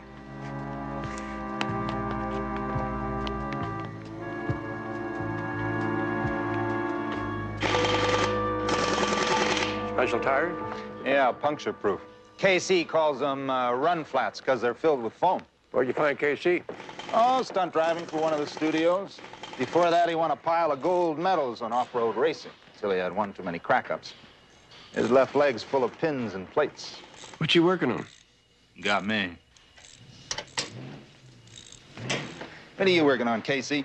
Hooking up these high-intensity lamps. Seen them blind the revenue in broad daylight. It's armored? No, sir. That's a solid plate with fiberglass webbing. We even got the bullet-resistant glass. That stop direct gunfire? Everything except bazookas and rocket launchers. Of course, I don't encourage testing it, so I lay in a special power plant. What's the horsepower? 425. Superpowered. Shane? Dad, Mr. Abbott insists on keeping his golf date tomorrow. No, the pattern's too regular. They could hit him on the road or on the course. Can't you talk him out of it? Not a chance. All right, hold on. We need Abbott's car for tomorrow morning. Can do? Yeah, well, I'll need a big roll of green. I mean, I gotta hire more crew, the best. Whatever it takes. All right, I'm coming over, Steve. Now tell Abbott I want to talk to him. All right. I'm sorry to give you a hard time, Steve, but I do more work on the golf course than I do in the office. Look, one of the men I'm teeing off with tomorrow is the chairman of the Wallace Aircraft. There's a big contract on the line. Couldn't you at least change the time? You don't play every week, but when you do, it's always 7 a.m. I play early so I won't blow a whole workday. Besides, if I ask those other guys to switch, they may cancel out, and that's a risk I can't afford to take. Kathy's going to drive me into town to have someone look at my cast. Is there anything you want me to do in the office? No, but we should have another talk soon. Yeah, whenever you say.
Abbott has hired a security team called Counterforce. The house is like a fortress. Use the alternate plan. Good. I told you, the alternate's a better plan anyway.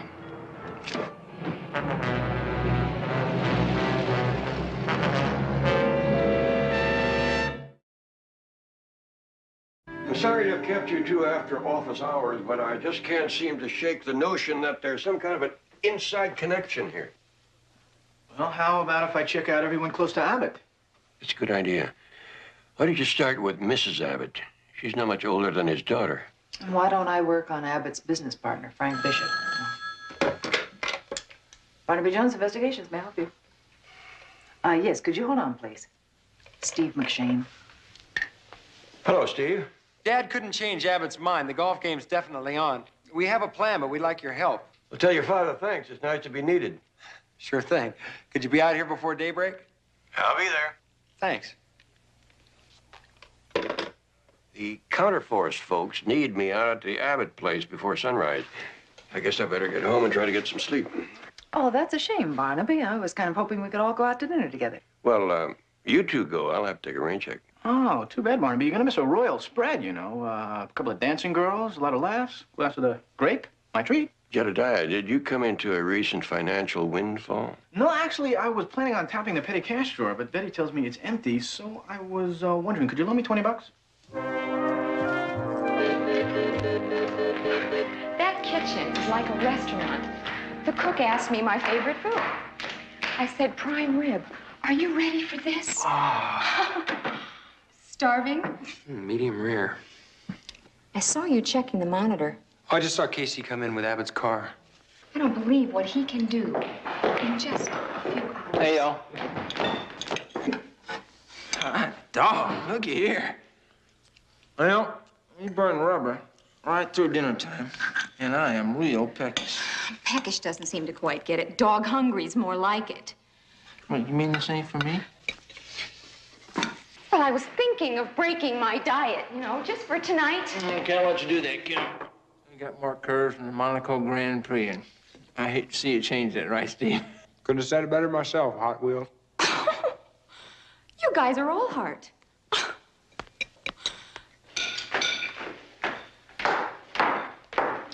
Wine, anyone? I'm afraid we're gonna have to pass, Mrs. Abbott. Some of this machinery gets a little psychedelic if you mix it with alcohol. Don't despair, Lauren. I'll join you. It's too good to waste. And so are you. Oh, that busted wheel's got you off balance, good buddy. Why don't you try this chair for size, huh? I can't take a drop on duty, but I sure can propose a toast. The Confederate States and all ladies, north and south. Why not? You know, I'd say that Counterforce has this place well covered. How's that alarm system work? It works on body heat. People only. Animals have different temperatures. My wife said that in the event of an alarm, we're all supposed to come running into here. It's the command post. It's easier to protect you if you're all together. I'll tell you what. Why don't you just concentrate on my father-in-law? The rest of us can take care of ourselves.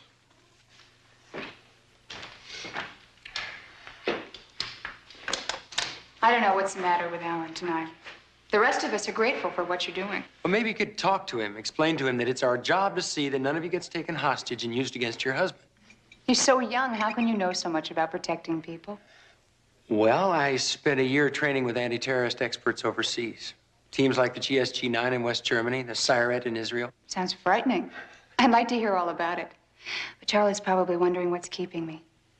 Could we talk more tomorrow? Anytime.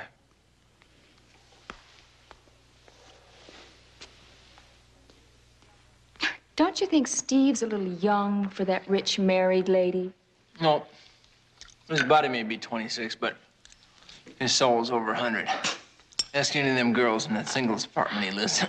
Hey, now look, if somebody wants to talk, we're supposed to listen, right? Can I help it if it's painless? Thank you, no, Kathy. I understand that your partner, Frank Bishop, is an electronics genius. That's right, but he can't sell a glass of water in the Sahara Desert. But lately, he's been sticking his oar into the business end. Well, maybe I could have a chat with him on a family level. Get him off your back. Well, I think Alan could be a real help to you, Daddy, if you'd only give him the chance. I know. Alan and I are going to have another talk later. Well, it's about that time now. Mr. Abbott, I'd like to have a word with you. I hope you're not going to try to convince me not to go. That subject's been exhausted. Well, in that case, I'll just see you safely on your way. I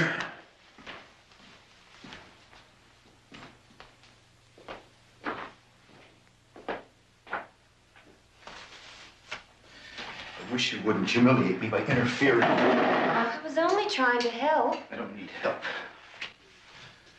Look, my parents didn't have dime one. I got out of that neighborhood and through an Ivy League college on my own hook. I already talked to him yesterday. Well, he said he'd go easier on you, and I... That doesn't work. You've done that a dozen times. Look, I'm an idea man, and he's frozen in his ways. He just wants me out of the picture. Alan, he likes to blow off steam, that's all. You're my husband. He wouldn't fire you. Oh, yeah? Why do you suppose I split to go skiing on my own? I had to get my head straight because he laid it out for me. Either I punch a clock like the rest of the jerks and do things his way, or I'm through.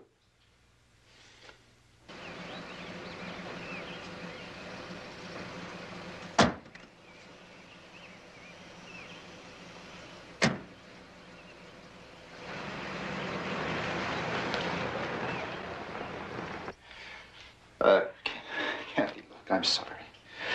It must be this cast. I'll tell you what. I'll get cleaned up, and we'll go somewhere for a while, okay? Just the two of us. I'd love that.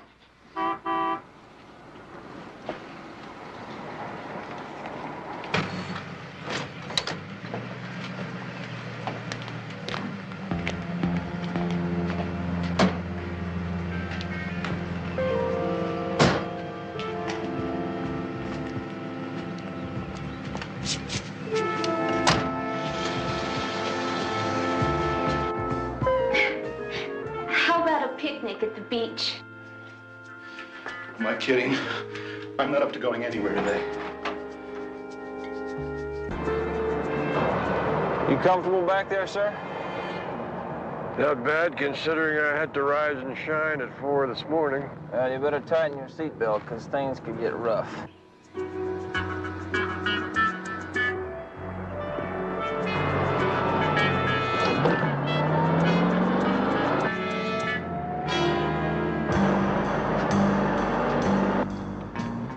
Oh, they're coming now.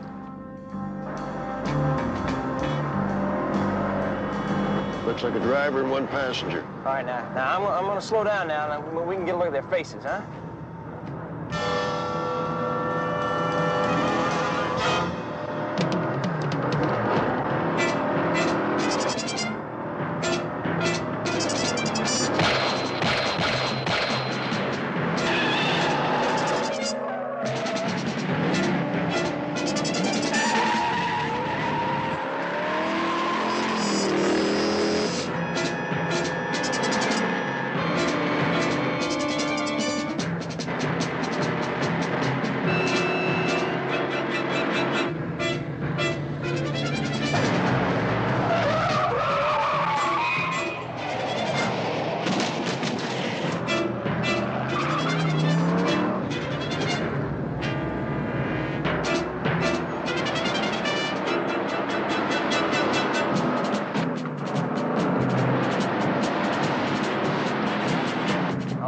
Trouble now.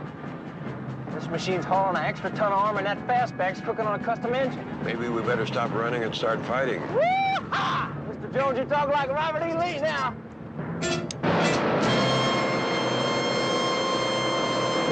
I can't see! Hit the brakes!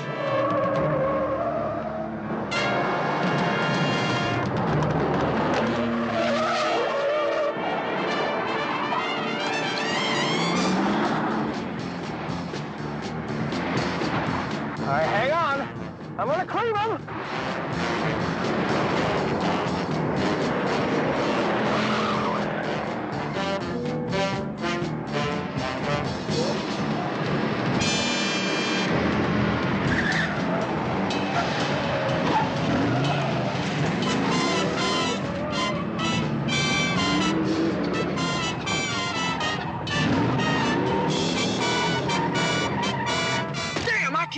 through there. Don't take it so hard, Casey. You saved our bacon. But I think we're all wrong about one thing. They're not trying to kidnap Abbott. They're trying to kill him.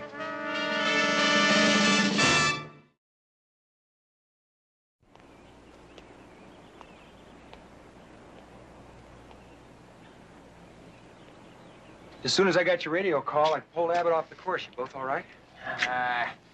Be a lot better if we nailed him. Just didn't have enough car under us. You give me an even chance, and I'll catch anything on the ground that don't bite.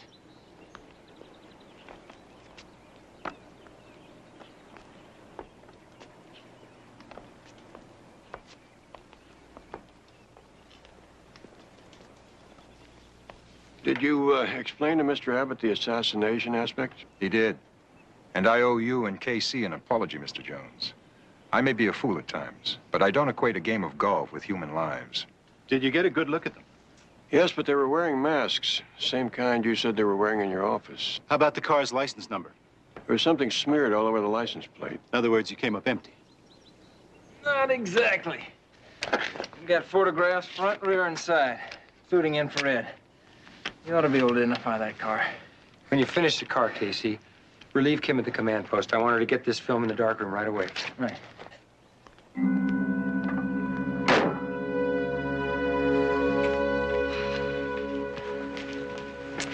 Look at this. The infrared pulled out the license number. While it was still in the soup, I ran it through the PD. 10 to 1, it's a stolen plate. What else? Where was it stolen? Why?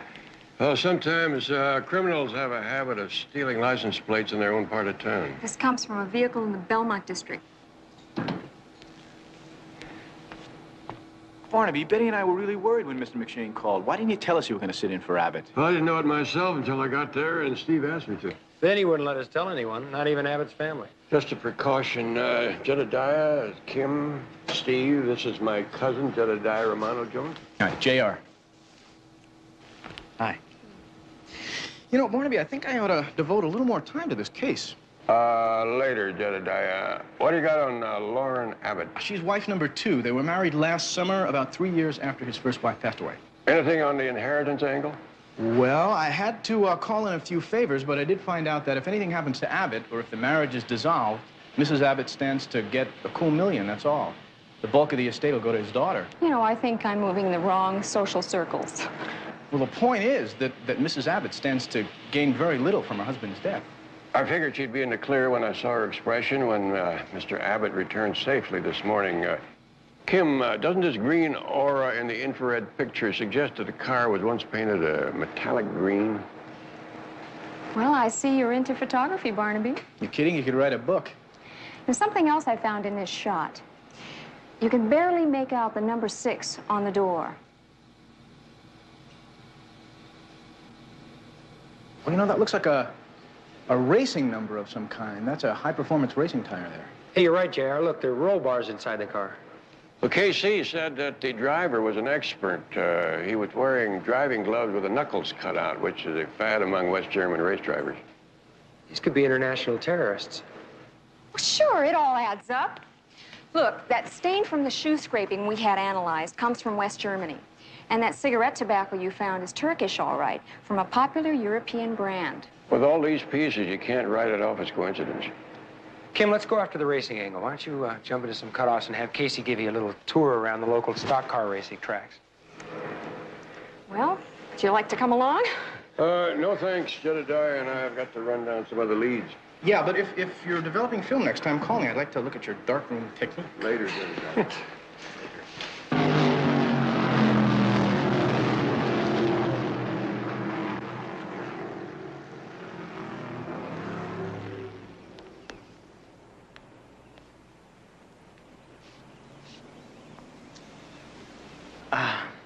Well, hey, Casey, what's a good word, man? Well, every day's a holiday, every meal's a banquet. Good buddy, how you doing? Okay, where you been, Casey? Oh, he's been pushing choppers and dune buggies all over that desert until I swear I'm in sand right up to my... Easy, honey. Harvey, I need some information. I've been checking around the other tracks, but so far, zip. Well, I owe you. Shoot. Well, I was street dragging this cracker driving a metallic green fastback with a number 6 on the side. Yeah. And I had him clean, but then he threw a wheel into me, and I spun into a pole, and now that boy's gonna pick up the tab. Hey, man, there's a lot of number 6s around. Yeah, but this guy wears those knuckle-out gloves, you know? Yeah. With, accent, like German or something.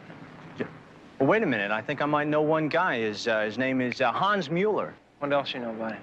Well, not a lot. Showed up out of nowhere a few months back. Won a couple of swift races and then stopped coming out. Like you. Can you help me find him? Well, I can make a couple of phone calls. There's some cats that worked on his car, might have his address. How about right now? Where'd you say you were in sand up to? Right up to my... Yeah, her knees. Start dialing, kid, buddy, will you? Take it easy. What do you mean? Okay.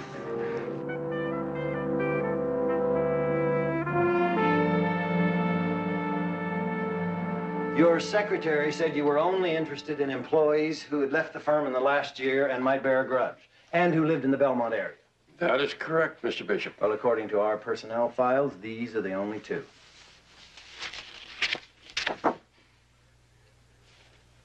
Claire Andrews, secretary. She works at a local bank now.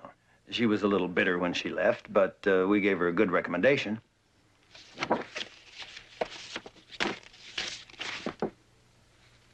What about this Tag Hooper? He was in customer relations. We let him go about 3 months ago. For what reason? He had a prison record. Well, that in itself didn't cost him his job. It's the fact he lied about it on his application. I think I'll go see if Mr. Hooper still resides at the same address. Thanks for your help. You're quite welcome.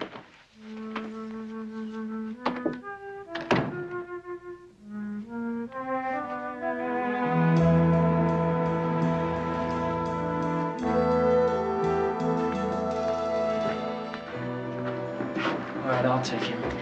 You'll take him. Nothing harder than the head of a female Yankee.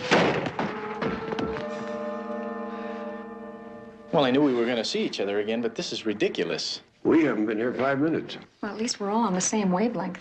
How'd you get a line on Hooper?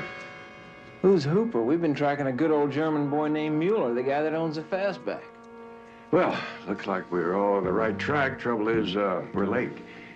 They've cleared out lock, stock, and barrel.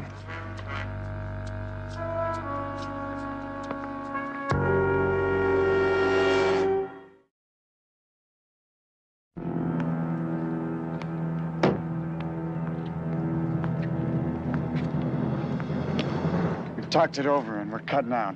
Yeah. We did not agree to take on an expert security force. We wouldn't have to if you hadn't blown your chance at Abbott's office.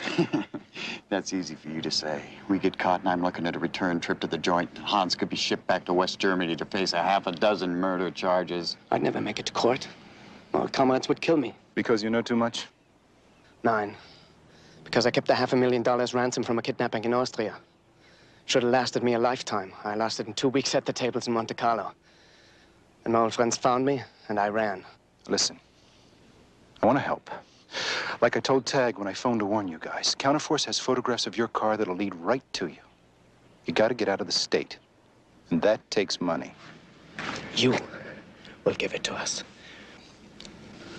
We earned it. Now listen, I don't have any money to give you, even if I wanted to. But I'll be rolling in it if you guys waste Abbott. My wife's his sole heir. He's telling it like it is, Hans. I've known him since college. He never had a dime. Even if we were stupid enough to try again, where would we do it? The house. You're out of your tree. You told us the house was like a fortress. It is. And that can work for us. Kim lifted some clean prints from the apartment. We sent them and everything else we have on Mueller by courier to GSG9 in Berlin. Well, if he's wanted in Germany for terrorist activities, the chances are he entered this country illegally. If we can document that, we can bring federal agents into the case. It takes so much time, Steve. With these people loose, I'm concerned about here and now. Abbott residence? Oh, hi, Betty. It's Steve. Hold on. I'm going to go touch base with Kim at the command post. Yeah, Betty, what is it? Well, Barnaby, you can scratch Frank Bishop as a suspect. His stock in the company is minimal. Also, he has no employment contract. If Abbott's heirs decide to sell, he could lose his job. You know, Barnaby, if If there is an inside link, we're down to Abbott's daughter or her husband. Betty, there's something been bothering me about Alan Rogers. I think I just found out what it is. That cast of his.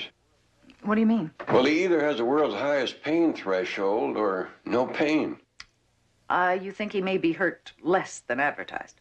I'm not sure, but I want you to make some calls to Vail, Colorado, see if you can locate the doctor that treated him up there, and find out the exact nature of his injury. Can do. Bye-bye.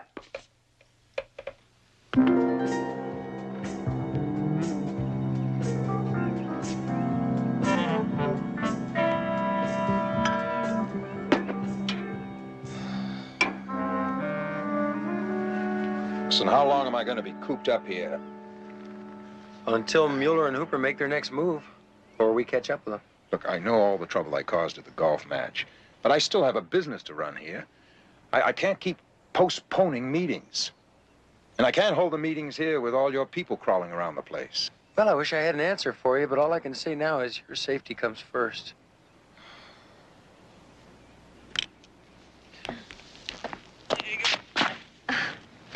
Thank you.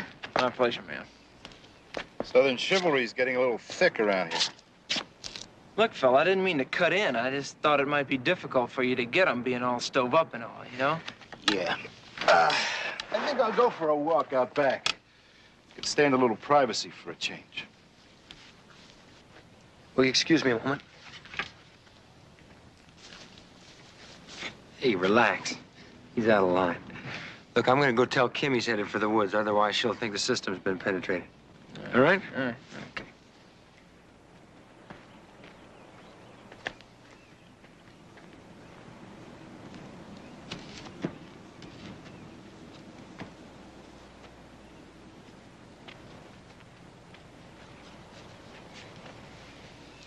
How long has your son-in-law been working for you? Alan? Well, ever since he married Kathy. I don't imagine he can do much work with that cast on his leg. With or without a cast, he's been a major disappointment to me. Not having a son, I always presumed whoever Kathy married would someday head up Teletex Electronics. And does Roger know you feel that way? Yes, I had to step on him pretty hard recently. I told him if he was going to stay with the company, he'd have to straighten up his act. Did anything in particular prompt this conversation?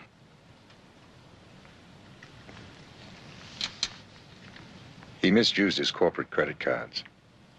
I had to take them away from him. Even used one to pay for a girl up in San Francisco. I'm still worried Kathy might find out about it.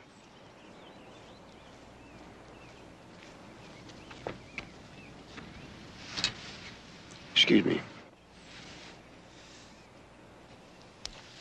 Betty just phoned. She said you talked to the doctor who took care of Rogers at Vail. Guess what? Abbott's son-in-law does not have a broken leg. Just sprained his ankle, but he insisted on a cast. Now, there's something else. Betty got a call from Frank Bishop. He checked further into personnel and thought you might be interested to know that Tag Hooper was recommended by Rogers.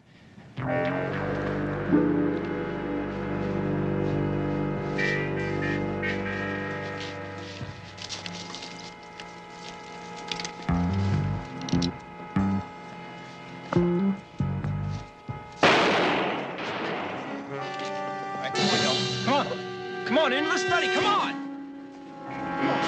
I think I better wait out here, Barnaby.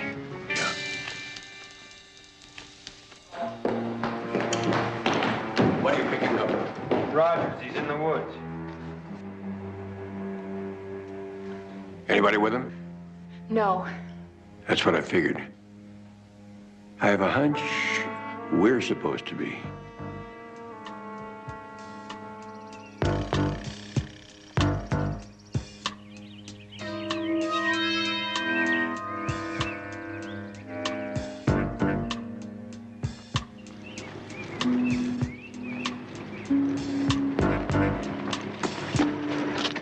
Hey, wait for it. Let's roll.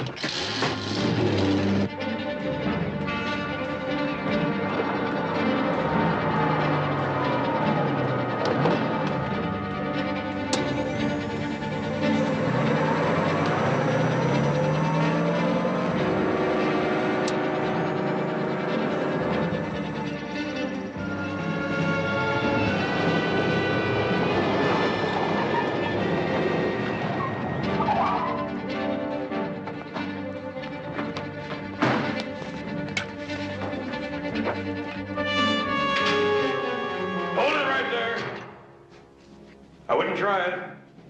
Mueller, Hooper, throw down your weapons.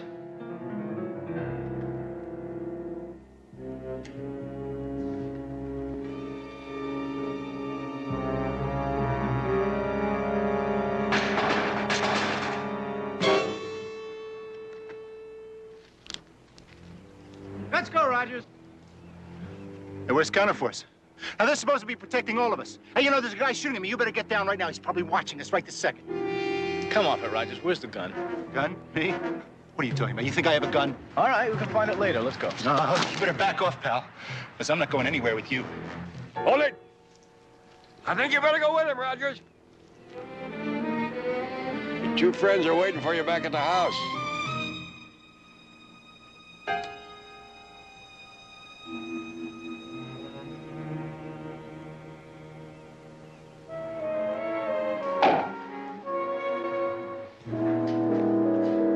Can you beat that? I logged 3 hard months with GSG-9 in West Germany, but I have to come all the way back home to capture a member of the Baader-Meinhof gang. Hey, you know, but what's unreal to me is how Rogers could flip out so far, especially with a wife like Kathy. But then I never could understand you college folks, not even you two rascals.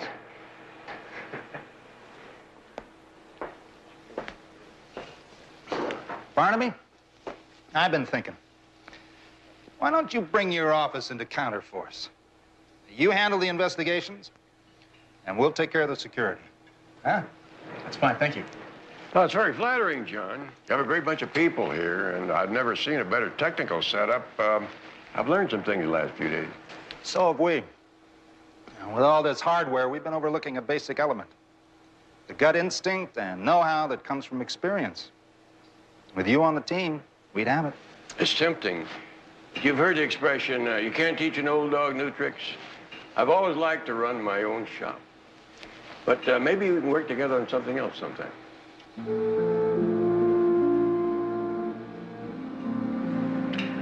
I have a feeling that one of the Joneses may be spending a lot of time studying Counterforce's new methods. Close, but not quite yet. You see, I think the real reason is that I'm going to need protection from a beautiful blonde lady in my favorite Italian restaurant. You're on, JR. We have to start by changing your life patterns. I am dying for a prime rib. And I know a place that has the biggest cut in town. Very expensive.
Barnaby Jones, a Quinn Martin production.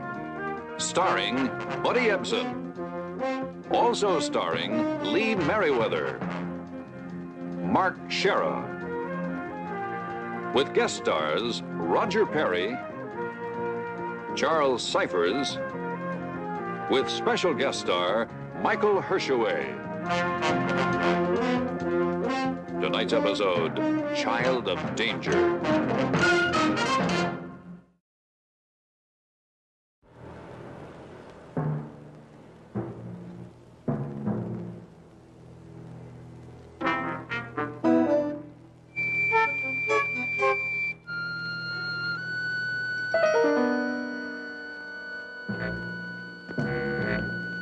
Come on, what's taking you so long? You don't want me to drop this stuff, do you? Okay, just one more load.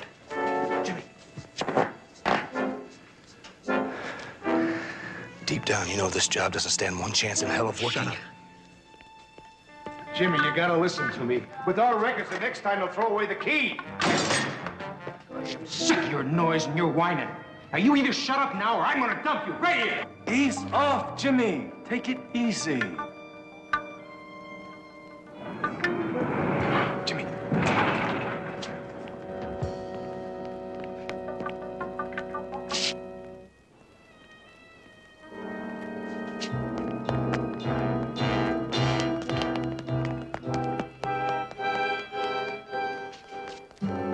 Hey! Hey, you! Hey, what are you doing in here? Hey! I warned you he'd try something. Yeah, let's just get out of here.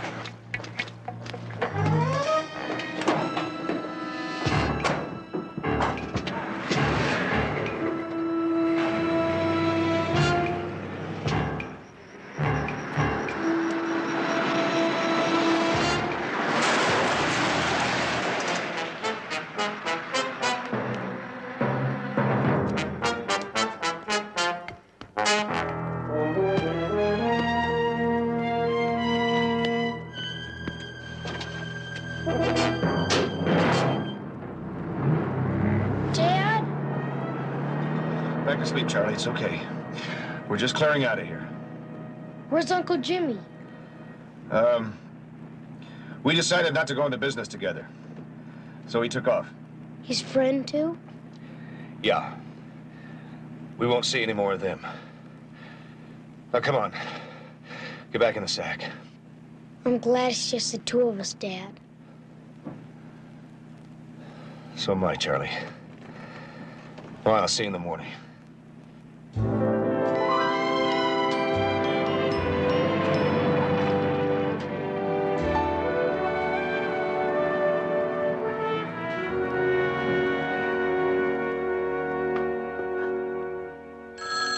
Oh, can you fellas get that? I- No, never mind. I'll get it. Barnaby Jones Investigations. May I help you? Yes, I'd like to speak to Betty, well, I think her name's Jones now. You're right. This is she. It is? Doesn't sound like her. Oh, really? How is Betty Jones supposed to sound? Like someone who'd know about the Mumbo Jumbo Pizza Palace. Don Hopkins, is this really you? Well, the princess does remember the frog. Don Hopkins. Good grief. Do you realize how long it's been since I've said that name? Yeah, it's too long. We have a lot of catching up to do, lady. Are you here in Los Angeles? Well, it's just a stopover. What are you doing for lunch? I think I'm meeting you. Just tell me where and when. Well, no, there's a restaurant near the office here, Cromwell's. It's on 7th. About half an hour? Lady, you just made my day. Oh, and be sure and wear what I always adored on you. What's that? Your lovely face. Goodbye.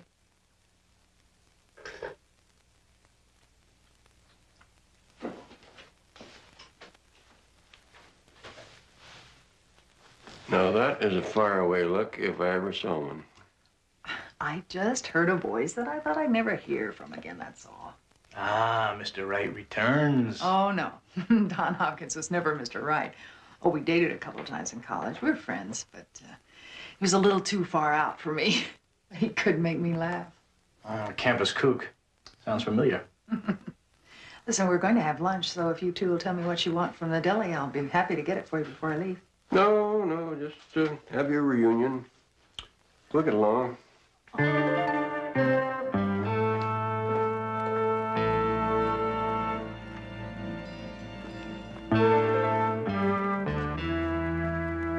It's worth more than $3,000. Look, I'll tell you what I'll do. If I don't make it back by the end of the month, it's yours. If I do, you get your $3,000 back plus 500 interest. Would you fall out of a tree or something? It's a piece of junk. Oh, come on, Vince. All those months in that crummy cell. We always said, whichever one of us needed a friend. All right. I need one. Okay. But what's the rush? It's a deal I got in Utah. It's a strip mine operation with a guarantee of a payback in a couple of weeks. Now, I need the money to buy in. Swear you'll be back? I'm leaving you my camper. Now, come on, Vince. How about it? Okay, I'm gonna need a couple hours to raise that kind of bread. Sure, sure. Oh, one more thing. Don't tell anybody I'm in town, okay? Why should I? All right. 2 hours right here. Okay, and don't forget the pink slip.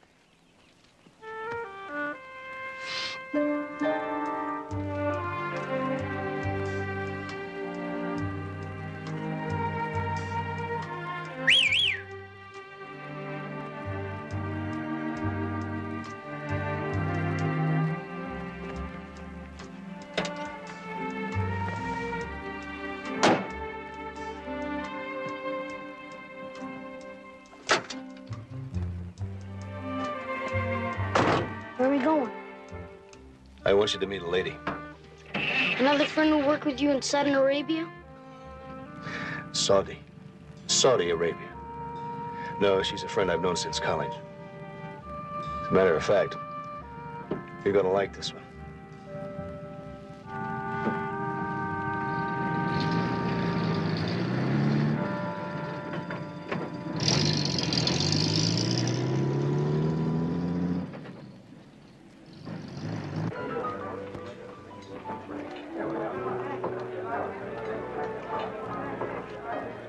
You know, Charlie, I get the idea that perhaps your father doesn't feed you very often.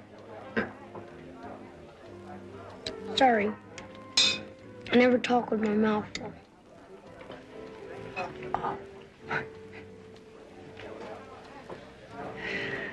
Well, Don, you told me all about your geological work and all the exotic places you get to go to.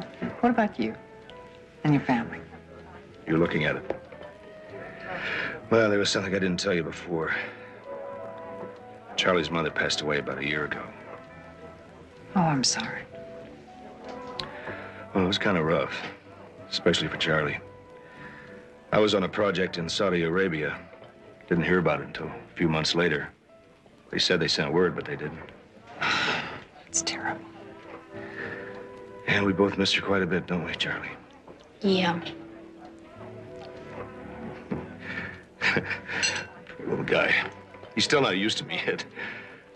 You see, because the dumb authorities never reached me, they put Charlie through a game of musical foster homes for the past year until we finally caught up with each other. And so now you're making up for lost time. Yeah. And looking for a job. Stateside this time, so we won't have to be apart anymore. Oh, that's nice. Have any prospects? Yeah. A couple of possibilities. As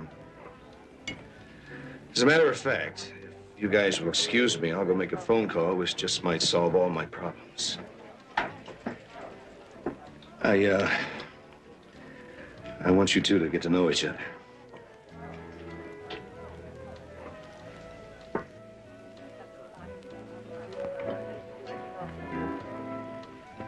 All right, Charlie. What should we talk about? Whatever turned you on. All right. Let's talk about you. Waiter? Yes, sir. This is for my tab for my table, and the rest is for you. Oh, thank you, sir.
Hey, Hopkins, over here.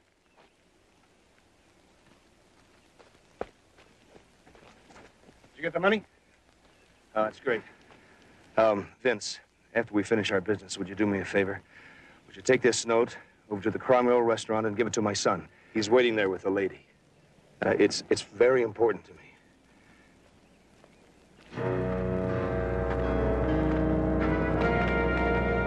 Fake! Hopkins. Oh, it's a nice sunny day. Relax. Smell the pretty flowers? We decided to give you a second chance, boy. Yeah, no questions asked. I don't want a second chance. I didn't want in the first place. But we need you. Reynolds, your plan is no good. Sure it is. Don, now that you're with us again, see, old buddy, you really don't have a choice here unless you're tired of living. Okay. Okay. Attaboy. You did the right thing. Hey, Vince, don't forget to get that note to my son, please. Sure, don't worry. Let me see it. Just a note he wrote to his kid. I said I want to see it.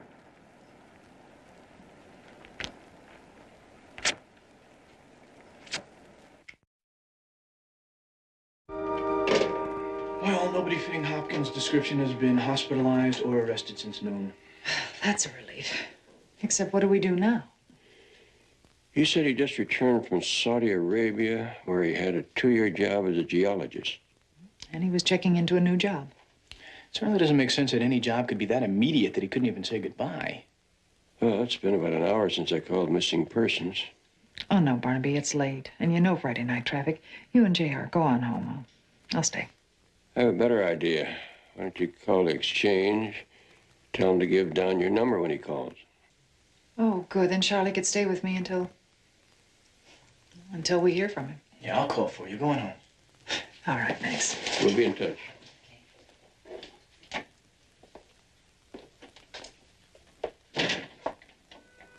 Still no word for him, right? Charlie, sometimes business deals can be very complicated. People talk, time passes. I'm sure your father will contact us as soon as possible. And if he doesn't, what happens then? Well, I'll tell you what's going to happen now. You are going to come home with me. And your dad can pick you up there, okay? It's okay. You don't have to bother. Bother? Charlie, it's no bother. Why are you doing it? Because your father's an old friend of mine. And you're a new one.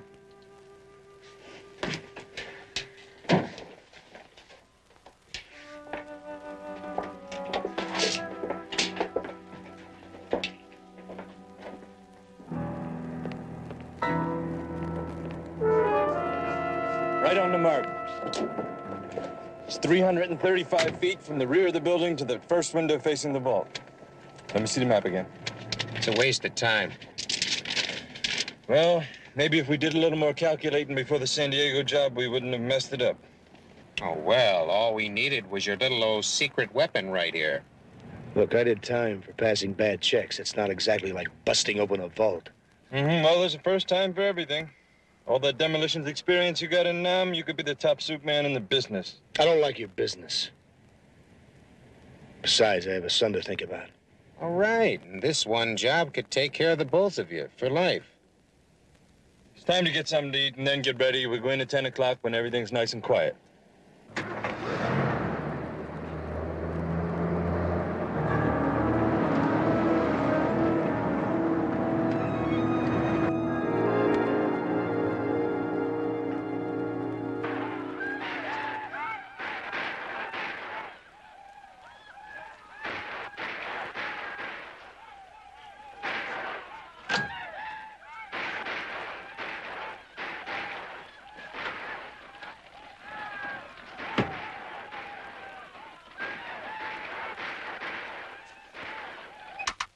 Hey. We interrupt this program for a very important news bulletin. Huh? Dateline Betty Jones' apartment. A very reliable source reports that Charlie Hopkins is having trouble staying awake. Who says? I do. And as it's my apartment, I get to make all the rules. You're not fair. Oh, I'm not, huh? I'll tell you how it ends in the morning. I've seen it 5 times. There we go. Well, that is a nice, cozy bed. Well, Dad says to be nice to you. Oh, he does, huh? Hey, wait a minute. Wait, out. Don't you usually take off your clothes before you go to bed? Not in a sleeping bag. This isn't a sleeping bag. All right.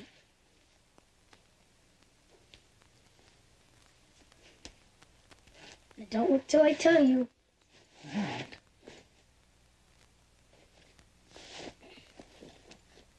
All right, now.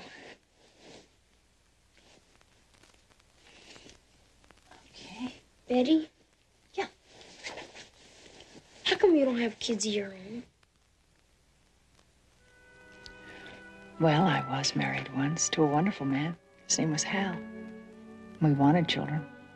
Lots of them, but he died. And so it just didn't happen. Do you miss him? Yes, very much. I guess missing people is just something you gotta get used to.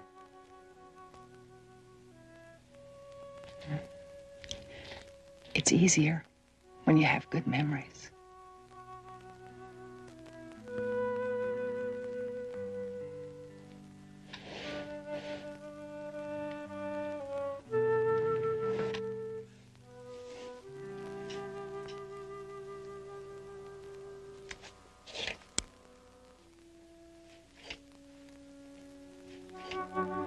Betty? Good night. Good night, Charlie.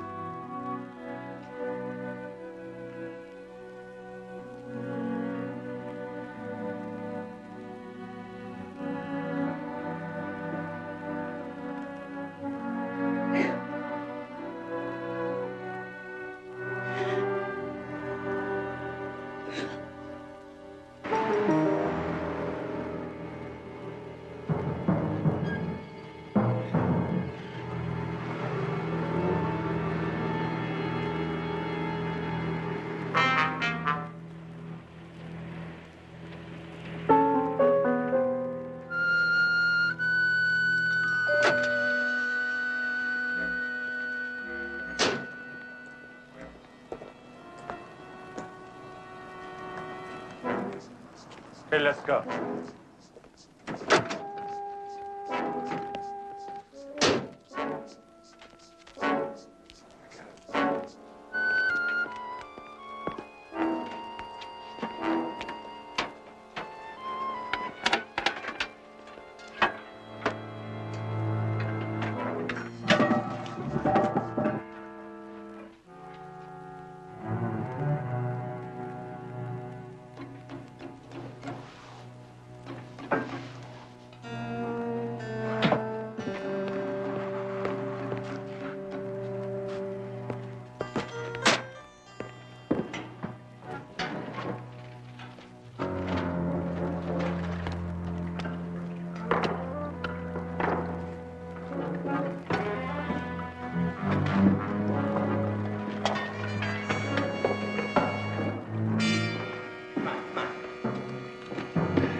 Okay, Jimmy.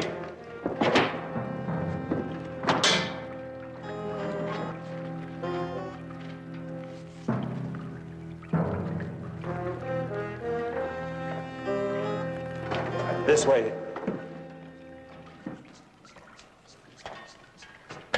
You stay close and follow me. Come on, come on.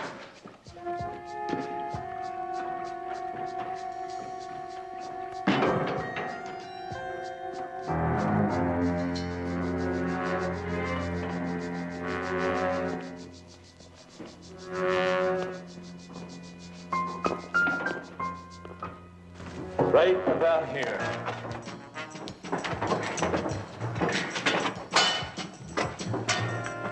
Let's go to work. Come on, Hopkins. You're going to get your hands dirty. I'm the specialist, remember? You just break through the wall. I'll take care of the charge. Besides, I have equipment to check out. Dynamite caps, wiring.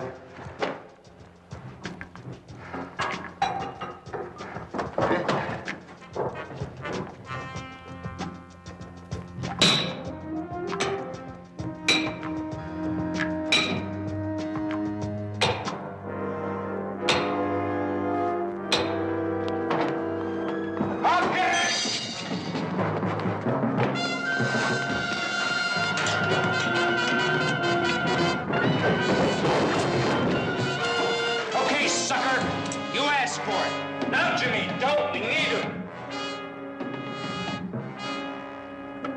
Understand? We need him.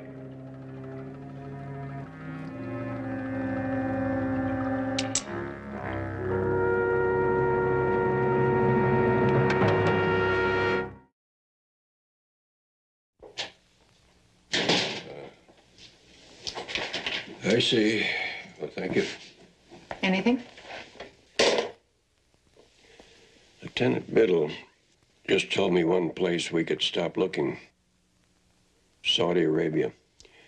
Or any other foreign country that Hopkins says he worked in the last couple of years. You mean he wasn't drilling for oil? Not unless they discovered it in San Quentin.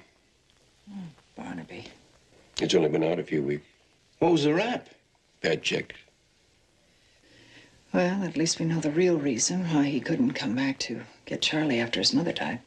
This guy's an ex-con, and maybe he's mixed up in something again. That's possible. What? Maybe Charlie's got some ideas that could help us. Good idea. Let me get him. Charlie. He's gone. Charlie, come on, come on. Get up. Let me go. I'm not going back to my father. Let me go. I'm not going back. It's okay. It's the law. That's what they put kids that don't have moms or dads. And I won't go back. I won't. Charlie, I promise you that we're gonna find your dad. You hear me? Charlie? I give you my word, but you have to trust us. Please, Charlie. We are your friends.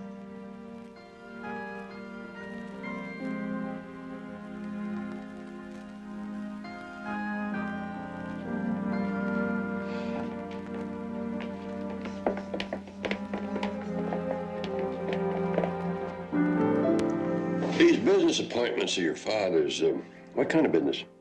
That geology stuff, I think. I mostly waited in the camper while they talked. Well, who talked? Uncle Jimmy and another man. I don't remember his name. They want him to go into another oil deal? Guess so. Well, what did your father say to that? He didn't want to do it. So then did the men go away?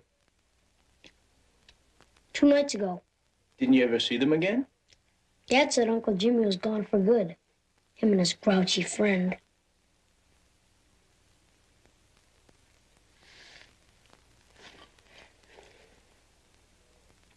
Good work, Mr. Detective. Now, why don't you go check out the lab, see if there's any more cookies in there.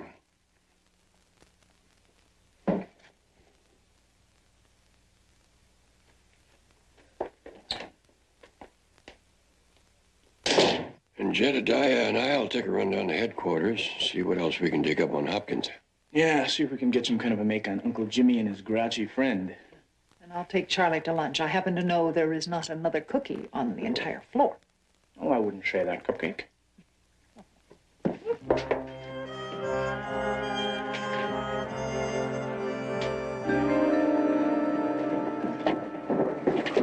Yeah, okay. Yeah, that'd be about it. All right, specialists, do your stuff.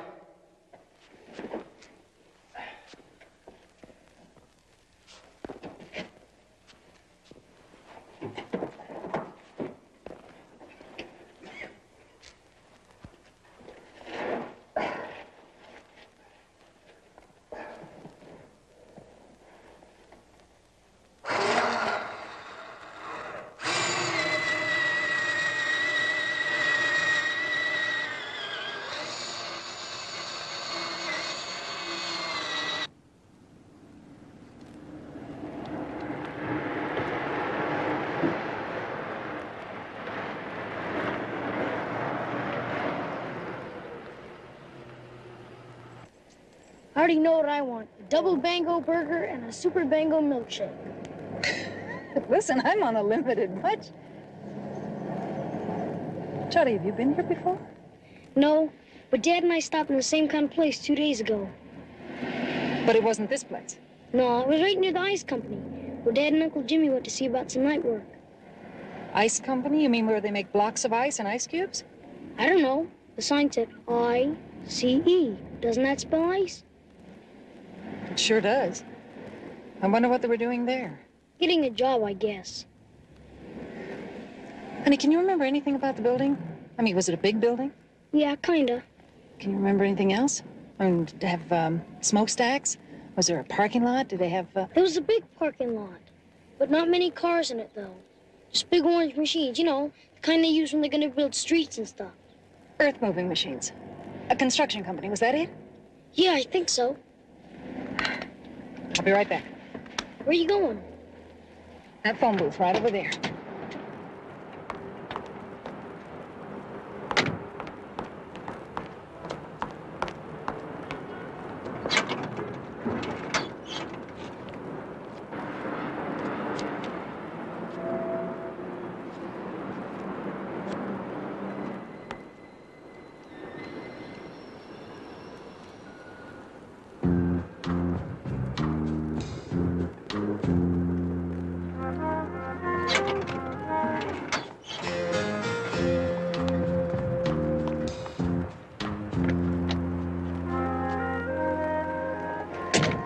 Does the International Construction and Engineering Company sound familiar to you?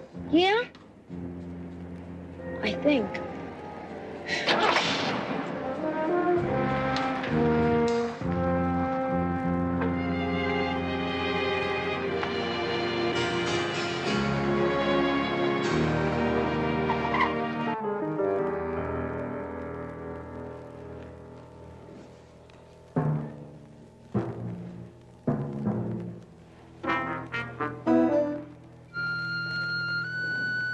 Hand me the padding.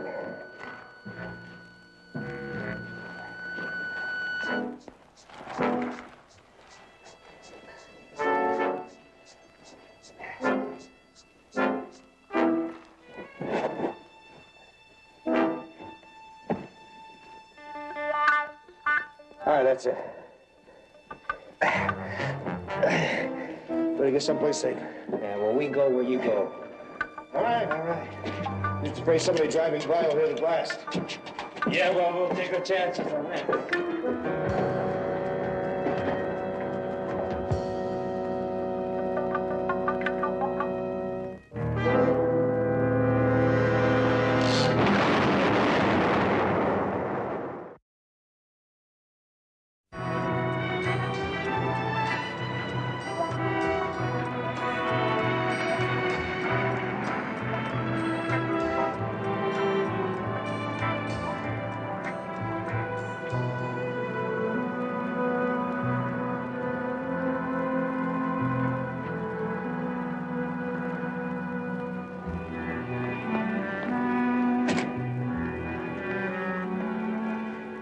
Yeah, this is the place. Hi. Hi there. Can I help you folks? Oh, well, I hope so. I'd really like to talk to your director of personnel. We're trying to locate a couple of friends of ours who applied for a job here a couple nights ago. I was hoping maybe I'd get an address off of one of the applications. Night, did you say? Yes, Thursday night. You got the wrong yard, ma'am. This place closes promptly at 5 o'clock every day. And it sure couldn't have been Thursday night, because that was the night of the robbery. Gee, what robbery? Oh, some thieves. They broke into the warehouse. 3 of them, they said. They stole some digging tools and some dynamite. Well, I'm sure it wasn't done by any of my friends. I'm sorry to have bothered you. Thank you very much. That's quite all right. Oh, would it be all right if I used your phone? Sure. Help yourself. Thanks a lot. You're welcome. Dad wouldn't have stole those things. Of course not, honey. Maybe that's what happened. Maybe he saw the robbers. Yeah, well, maybe that's just what happened.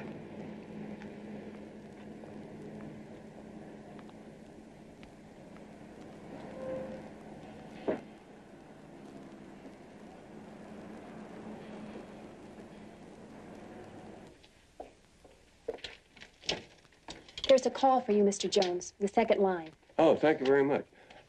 When does Lieutenant Biddle come back? Oh, when he's called to the inspector's office. Sometimes we don't see him for weeks. Well, when you talk to him, tell him thanks for the courtesy. Barnaby Jones. Thank heavens I found you, Barnaby. I think I pinpointed one of those business appointments Don and his friends had. Yeah, where? I think they broke into a construction yard out here in Burbank a couple of nights ago.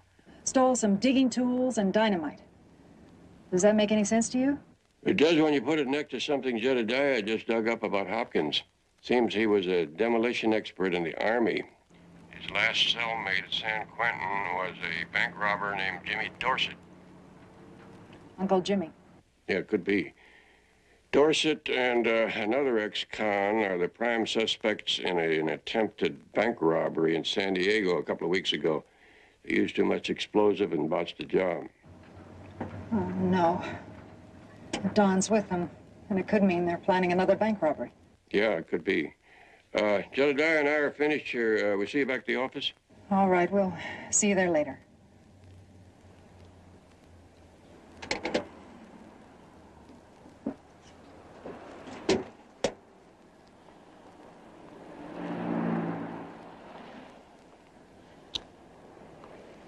You said that other drive-in was near here. Do you think your tummy might be able to find its way there?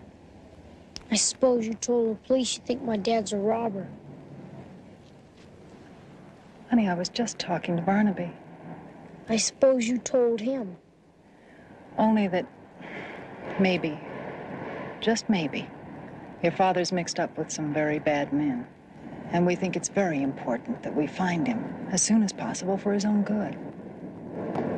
Will you help?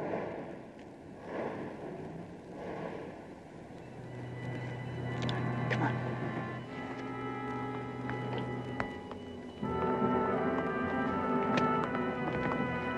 Charlie, did his Uncle Jimmy ever mention anything about a bank? No, he never talked about that. But he took me to this coin place once. And he took me up to this lady and asked her a lot of questions. About what? He said he was going to buy some coins for me, but he never did. You wouldn't by any chance remember the name of the coin place, would you? No. Was it near here or far away? I think it was around here somewhere. I remember we passed the airport. Do you think you could find it? Yeah. Let's drive around and see if you can. Why? How's finding a dumb coin place going to help us find my dad? Well, I'll tell you, Charlie. Half the battle with the detective business is finding clues. And once you find one clue, it always leads to another clue.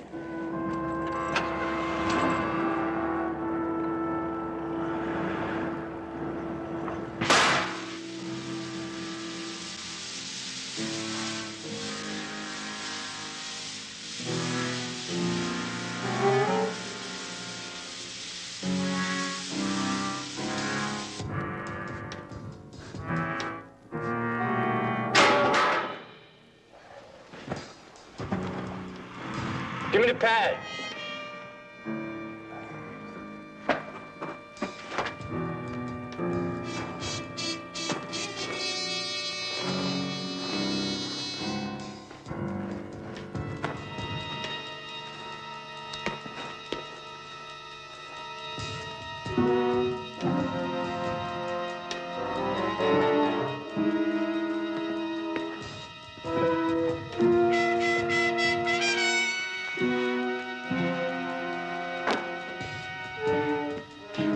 This is it. We're gonna be rich.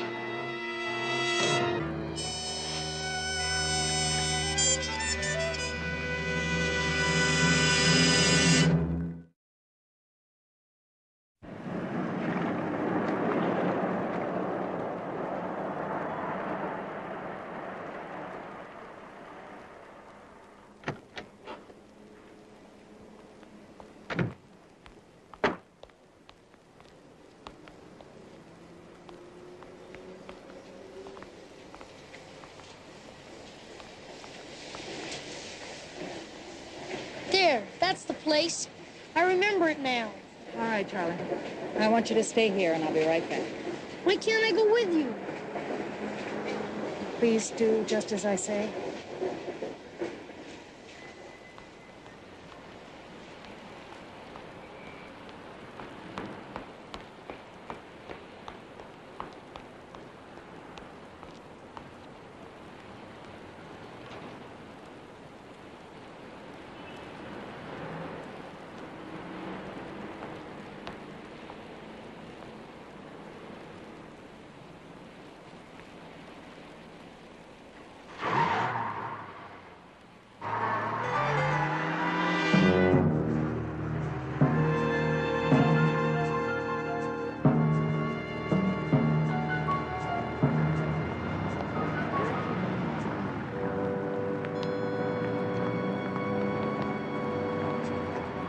Did you find anything? Not a thing. I'm gonna have to make another phone call. Betty? Uh-huh. If you found my dad and those men here, would it mean they were robbing that place? No, honey, not necessarily. But Dad said he didn't want to be in business with them. Charlie, do you think your father was afraid of them? Yeah, I think so. Maybe they're forcing him. What? Oh, nothing, honey. Anyway, it doesn't matter. There's no one there. Listen, while I make a call into the office, I want you to order us 3 triple bangos and a couple of shakes, okay?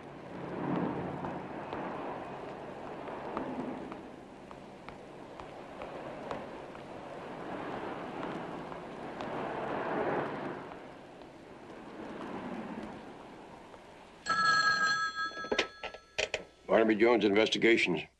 Barnaby, this is Betty. Betty, where are you? I thought you were coming back here. I'm at the Parkhurst Coin Exchange on Fairlawn Drive. What are you doing there? Well, I'm very much afraid I've found the place that Charlie says his father and Uncle Jimmy were very much interested in. Are they around there anywhere? No, I checked the back and the front. It's deserted. They're closed on weekends. If this is the place, I'm quite sure they haven't broken in yet. I'd go along with that except for one thing. The equipment you said they stole was not for breaking in, it was for digging. Oh, Barnaby, I bet you're right. You and Charlie stay out of sight. We'll be right over. Come on, let's go.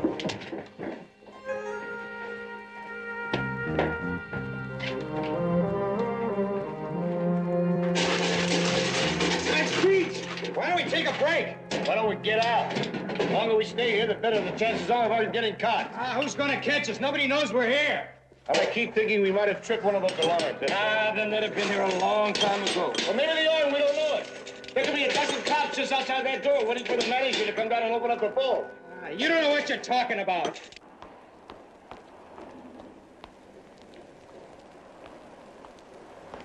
Excuse me, sir. Did you see a little boy about so high? I didn't see anybody. You had to. I sent him over here to order 3 triple bangos and a couple of shakes. He had a striped T-shirt. Lady, I said I didn't see him. Now, what do you want on your hamburger? Oh, no, I don't want any hamburgers. Charlie?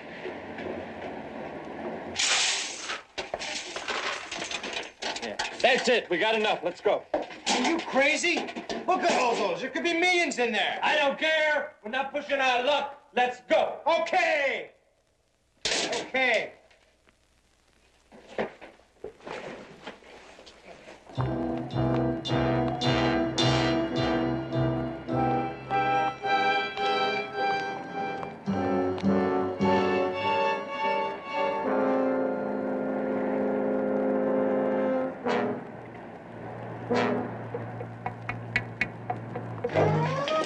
Hey, it's daylight. Don't forget the helmets.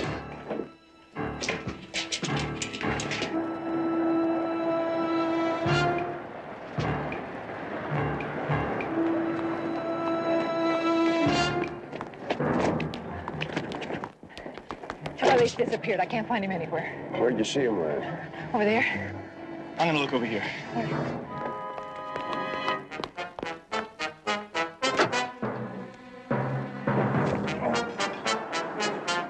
Okay, let's move it.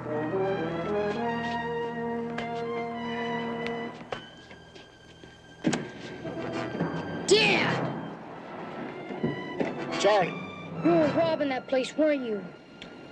what's going on? What the hell's he doing here? I know you robbed it. I know. How did you get here? With Ben.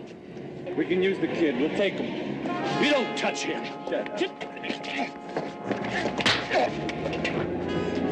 Crazy Hopkins. Charlie, get out of here! Charlie! Charlie, get out of here!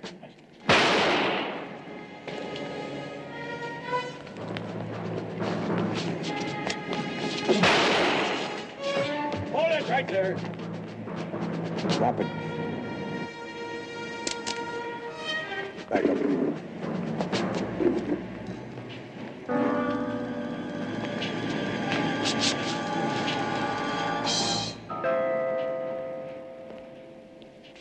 I'll get an ambulance. Are you all right? It's okay, Charlie. It's okay.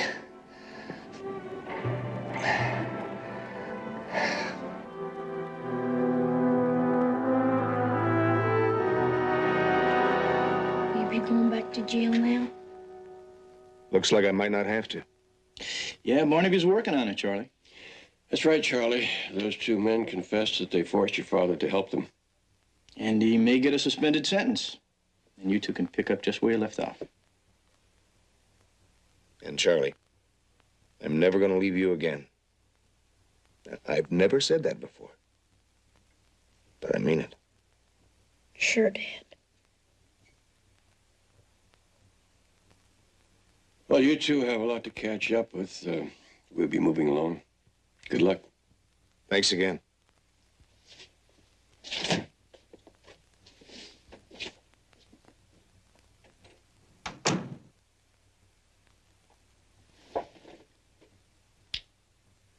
Bye.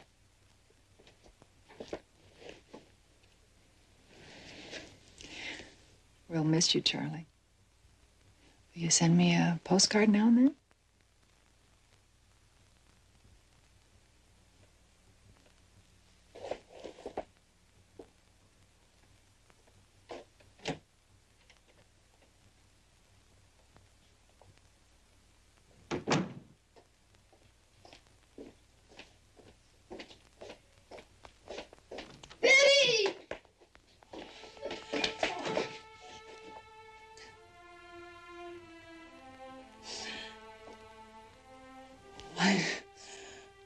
I know everything's gonna be just great for you now.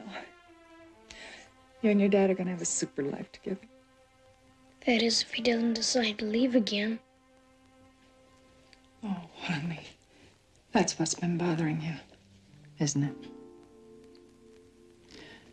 Well, don't you give that another thought. Because something very special happened out on that street today. I'd give anything if I could explain it to you. Your father offered his life for you. You can't love anyone any more than that.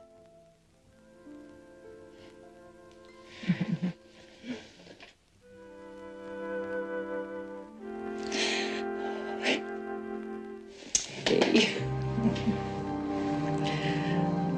Don't forget those postcards.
Barnaby Jones, a Quinn Martin production starring Buddy Ebsen.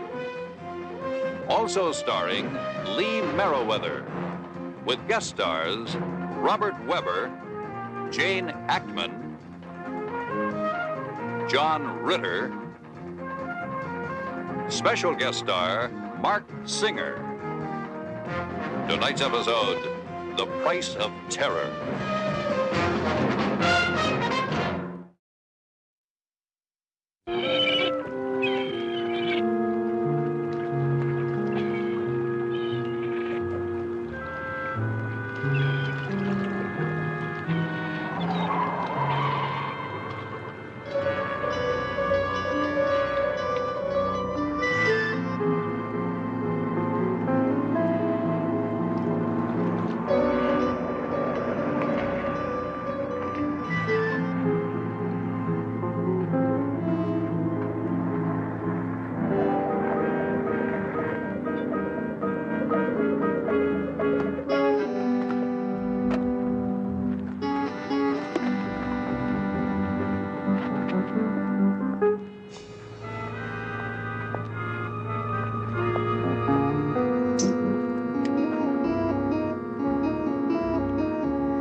Hi, Cap.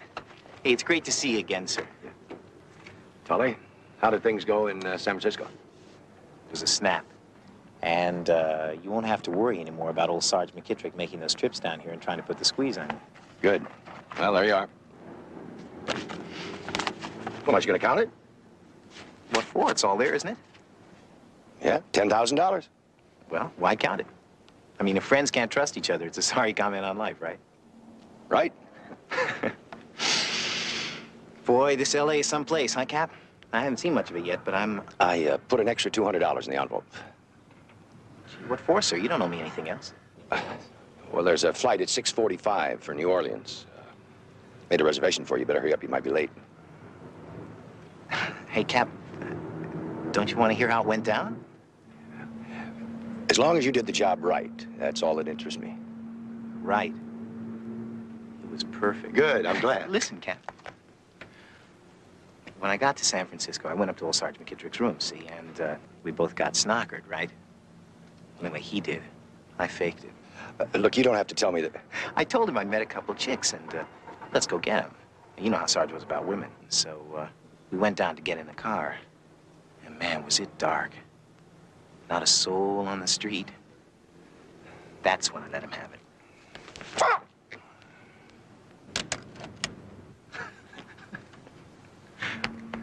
I put him in the car, you know, and I let it roll down one of those long hills. And man, it was hitting cars on both sides of the street. And then finally, right through the side of a closed corset shop. Captain, I wish you could have seen it. I'll bet you the whole 10,000, his brain was mush. Yeah, well, I've got to leave. You got a plane to catch.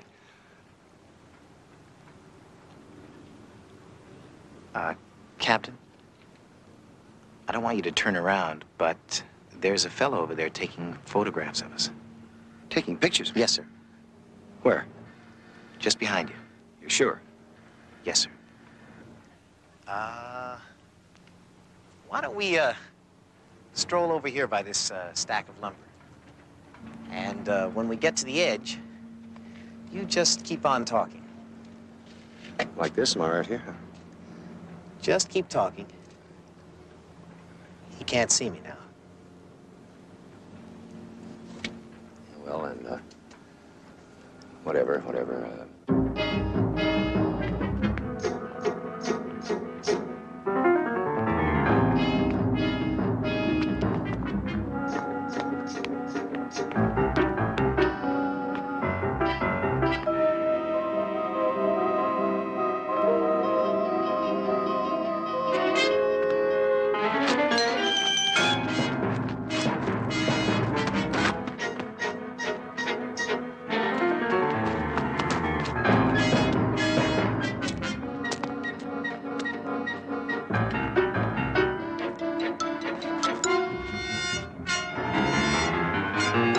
Stay the hell away from me!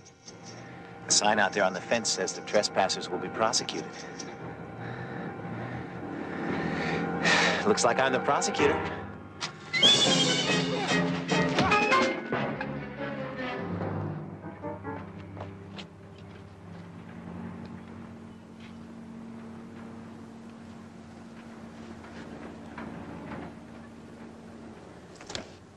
Oh, my God, Tully, you didn't have to kill him. Sure I did, Captain. Tried to hit me, didn't he? What about the cops? They'll find him.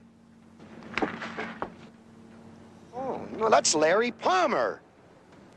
So who's Larry Palmer? He's a reporter for the news. He's been digging into my business. Well, he won't be digging anymore. I can't afford this. Tully, I can't afford it. Sure you can, Cap. Don't worry about it. I'll take care of the whole thing. It's on the house. Won't cost you a dime. Tell you what you do. Reload this. Expose the film that's in it. And I'll arrange it so that our friend here has a very bad accident.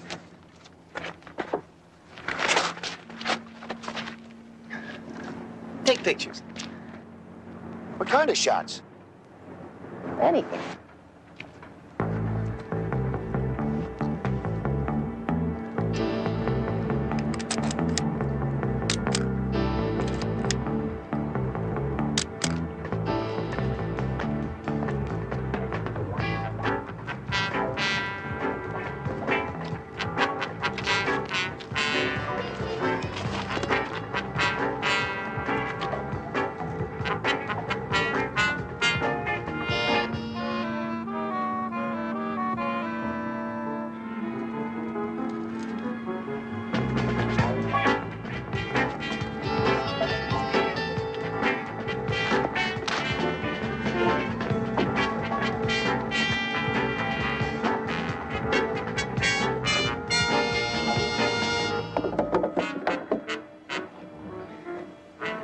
Stand clear now.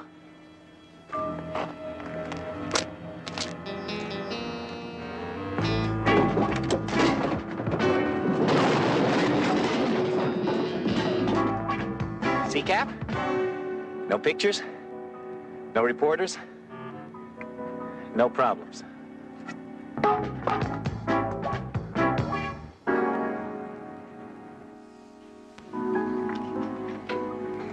Larry just wouldn't take pictures like those, Mr. Jones. Well, these are the type of photos that Larry took. Well, I'm sort of an amateur photographer myself, and sometimes even the experts will blow a shot. No. He just wouldn't take all these shots of nothing and then let a stack of lumber fall on him. What was he doing down at the harbor? Well, that's what I'd like to know. The police figured that he was down there to do some art studies. Did they develop these? Uh-huh. I came over this morning to pick up his things. He didn't have any family. And the police brought this by. Gee, it's a nice camera. A lot of lens in there. I don't know what you mean. Well, this is for long range. These were taken at close range. That's the reason they're out of focus. I wouldn't go squirrel hunting with an elephant rifle. Well, Larry wouldn't either. Well, Larry had the best equipment. He used to joke that he had to buy it before we were married because he wouldn't be able to afford it after. Who? Hold on now. What's the story and who are they? I don't know. Larry wouldn't say much about it until he had all the facts together. Oh, he was really excited about it. And he said it could be dangerous. Well, now, wouldn't his editor know all about this? No, Larry was doing this on his own. A friend of his told him about a man who had been killed in an accident recently up in San Francisco. Do you know the man's name? No. Larry went up there on his day off and took some pictures. That's all I know. Are the pictures here in his apartment? Larry left them at the paper's photo developer. That's all right. I can ask him about it. Then you'll look into this for me. Well, yes, Miss James. I'll do some checking around, but I can't promise to find anything. Sometimes when we lose someone who is very near and dear to us, we tend to build up things around them that turn into shadows. Whatever Larry was after was no shadow, Mr. Jones. Unless shadows can kill people.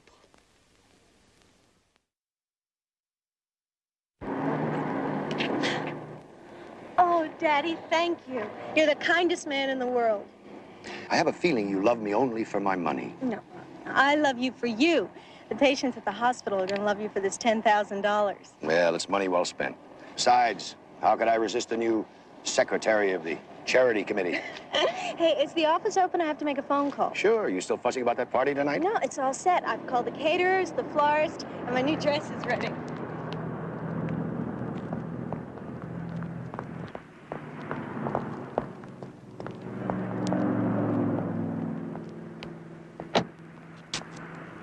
Hi, Cap. How you doing? What are you doing here? You were supposed to have caught that plane on Sunday. I know, but I got to thinking about it, and I kind of like L.A., and, well, anyway, roughnecking on those oil rigs is pretty hard work. Besides, I don't have any friends back in Louisiana. Tully, it isn't safe for us to be seen together. What if the cops saw us? They'd start asking questions. About what? Listen, Cap, I checked the San Francisco papers. They listed McKittrick's death as an accident. The L.A. papers did the same thing about Palmer. Why sweat it? All right. What is it you want? Money? Is that it? More money? Money? Yeah. Is that what you want? No, sir. You've been good to me, and I appreciate it. I just came by to say hello. All right, you said it. Now take off.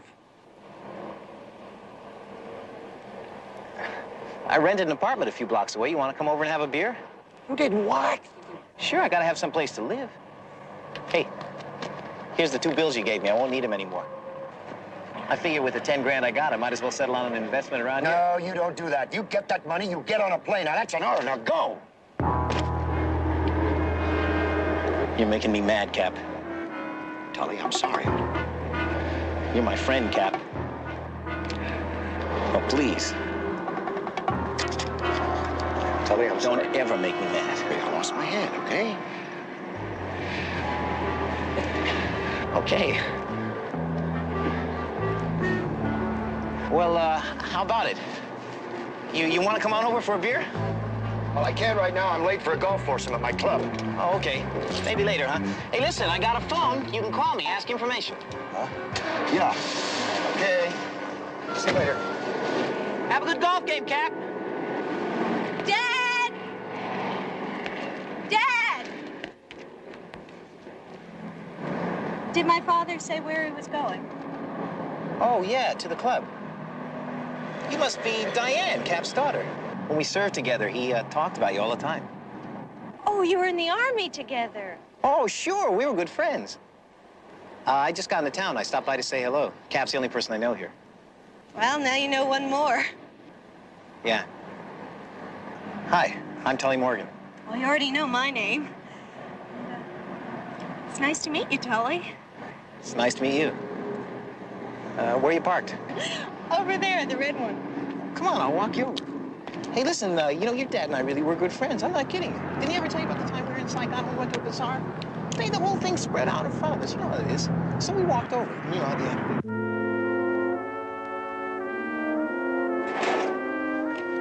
Yeah. Here you go, Barnaby. These are the pictures Palmer had me develop. Brought them in Saturday night when he got back from San Francisco. Thanks, Tom. Not much to those shots, Barnaby. Some stiff in the San Francisco morgue. Once you kill them and chill them, they all look alike. Yeah, not a pretty sight. Any idea who this is? There's a clipping on the back of one of those. John J. McKittrick, retired Sergeant Major, U.S. Army, was killed last night on Green Avenue when his car raced downhill out of control and plunged into the side of a building. McKittrick was pronounced dead on arrival at Mercy Hospital. Larry left that article with the roll of film. I stuck it on when I finished the prints. Isn't it coincidental? A reporter goes up to San Francisco on his day off to check out a routine accidental death. And on the next day, he is killed in an accident. Barnaby, I've been around here a long time. I could tell you a lot more strange ones than that. Larry's editor didn't know why he went up there. Did he mention anything to you? No. Besides, what difference would that make now, anyway? Well, I don't know yet. You mind if I use your phone, Todd? No, go ahead.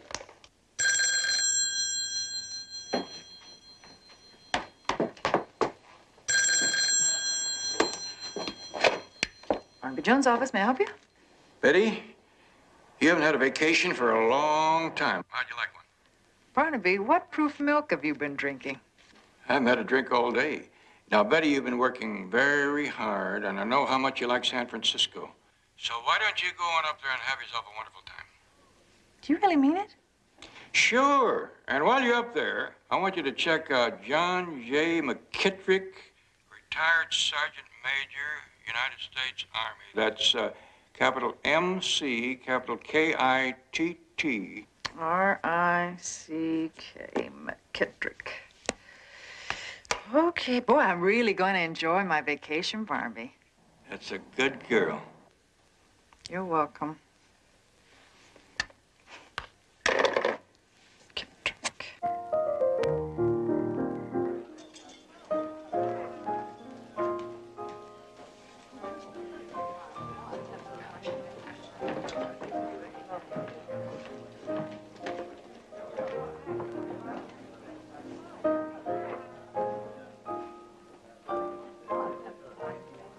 You look beautiful, honey.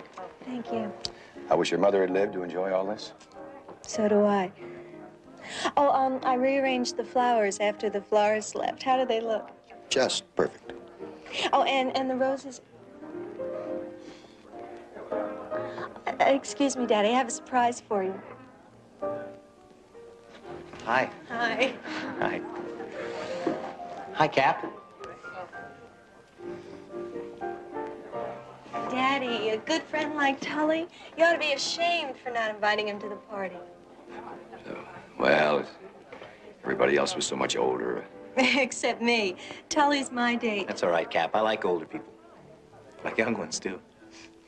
Tully, what would you like to drink? I'll get it for you. No, that's all right. I can find it myself. I'm good at finding bars. Where did you meet him? At the office today after you left. Why? Just the least you could have done was ask me before inviting him. Daddy, you invited everybody else to this party. Can't I at least have one person for myself? Well, how about Ron or Jimmy? You could have invited one of them. Ron and Jimmy bore me. And besides, Tully's cute. Cute.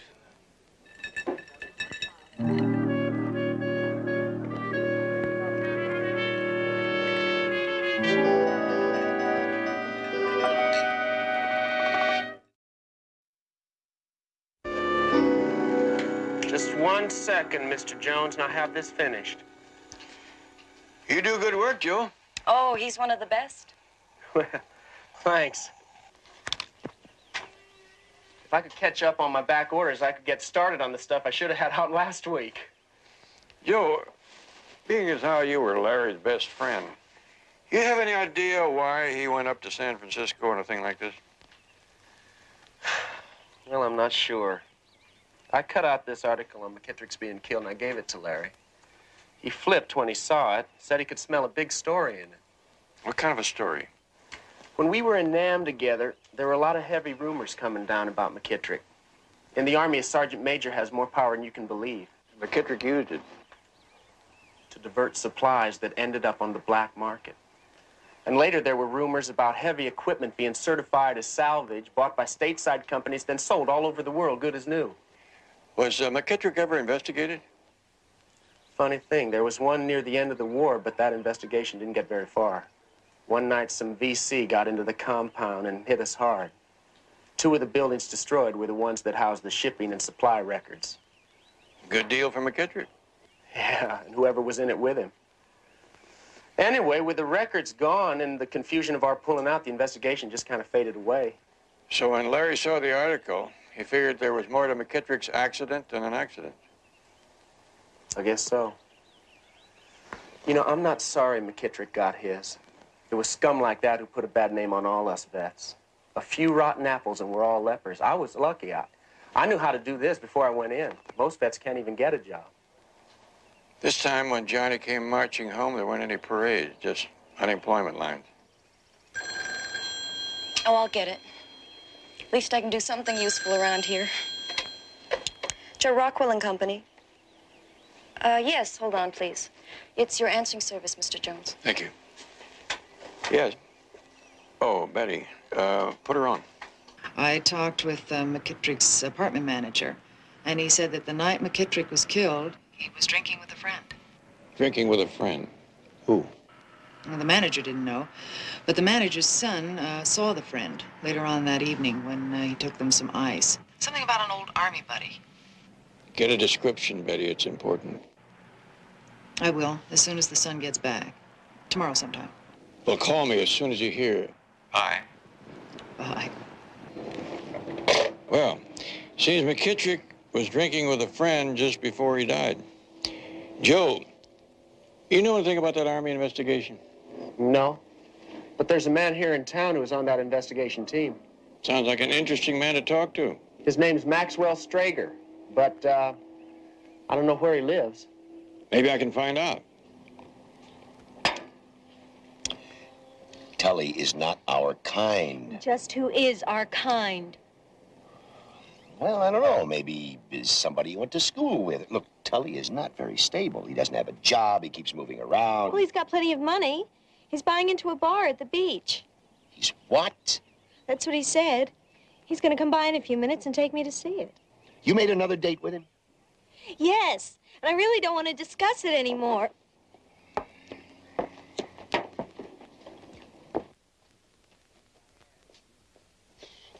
Diane, please. You are making a big mistake. Look, he is your friend. What do you have against him? Nothing. I just want the best for you and for your future. Daddy, I am not in love with Tully. I just like him, that's all. He's different. Oh. There he is now.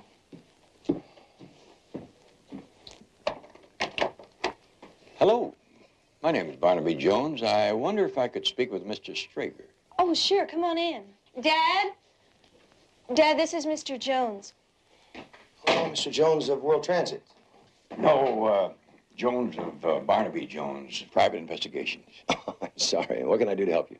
Well, Mr. Strager, I have been told that while you were in the Army, you were a member of a team which investigated a Sergeant Major McKittrick. McKittrick, sure. Well, there's very little to tell. We were checking him out in Nam about some missing supplies. But there's very little to it because our records were destroyed during a raid by the Viet Cong. Do you happen to recall any of his friends? Oh, I wouldn't know anything about that. I didn't know him that well. Why all the interest? McKittrick was killed last Friday night in San Francisco in an accident.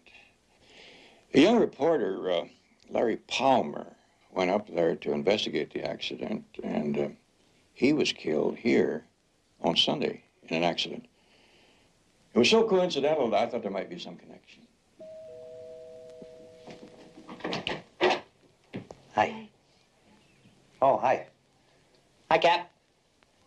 You ready to go? Sure, yeah. I'll see you later, Dad, okay? It was nice meeting you, Mr. Jones. Gee, I was going to ask your dad to come along, but I could see he was tied up in business, you know. Oh, that was in business. That was a private detective. Oh? What'd he want? Something about a sergeant major who was killed in an accident in San Francisco recently. Oh, and a reporter who was killed, too.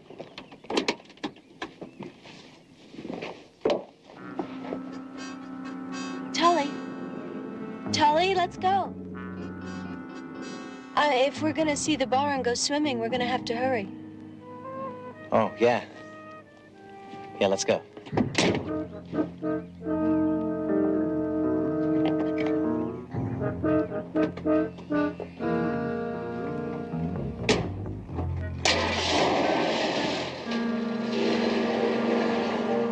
And you say McKittrick was living in San Francisco? Yes, my daughter-in-law is up there now checking it out. She found a man who says that he saw McKittrick drinking with an old Army buddy just prior to the accident. A man drinking with McKittrick, huh? I'm expecting a phone call from her with a description. When I get that, I can hook a few things together. McKittrick, Palmer, possible black market supplies, stuff like that. Well, that's very interesting. I want to wish you good luck. Thank you. And if I may borrow a phrase from Mark Twain, I've always found, Mr. Strager, that the harder I work, the luckier I get. Goodbye.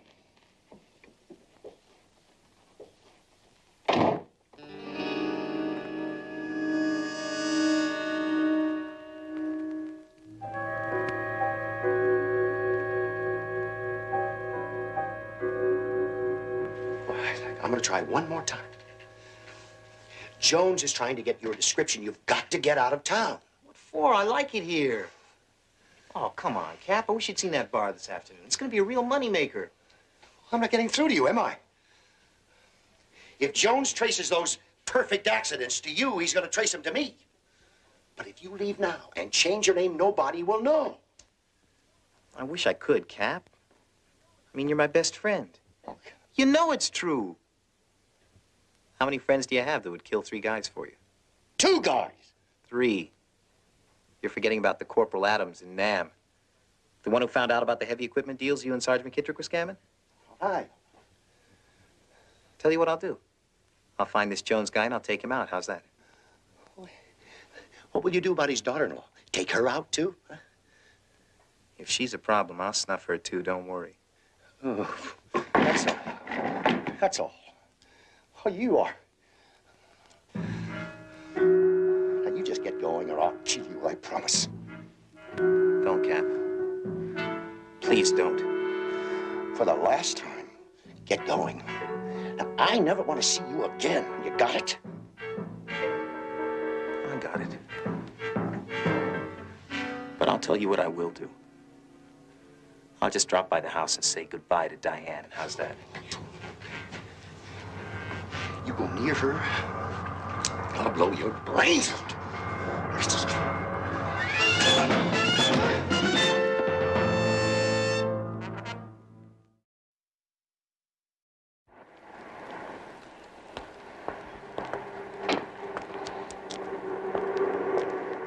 What happened, Lieutenant?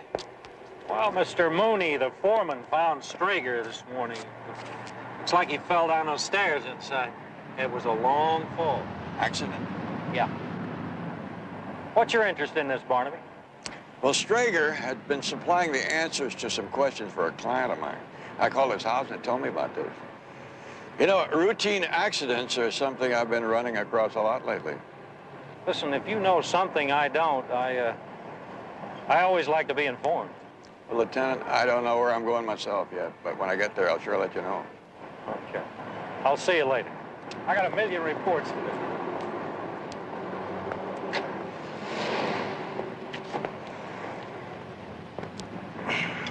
Mr. Mooney?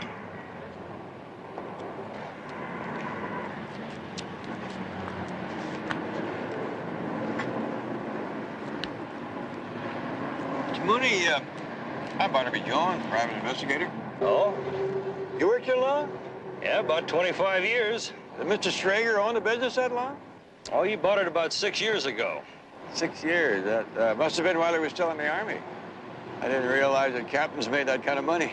Well, I don't know what he paid for it, but it wasn't much. See, the business was in pretty bad shape until about 4 years ago when he got out of the Army. Then things really got to popping.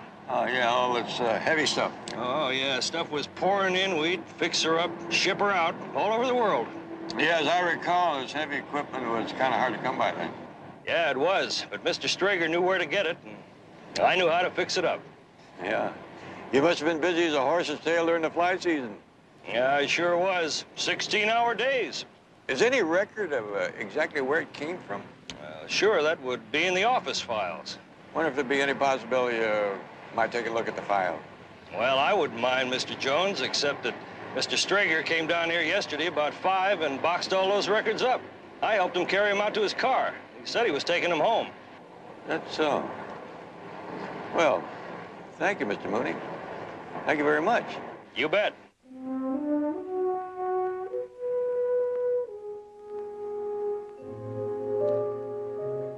I can't understand it, Tully. I just can't understand it. Why? Look, I know how upset you are. Have you eaten today? No. I'll tell you what. I can cook a little. I'll go into the kitchen and fix some eggs. Tomorrow when the maid comes, she can take it from there, okay?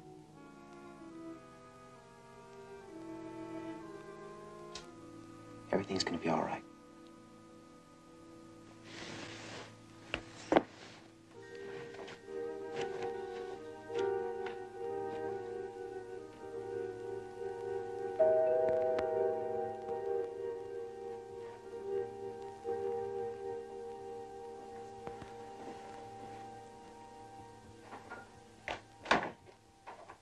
Miss Strager, may I come in?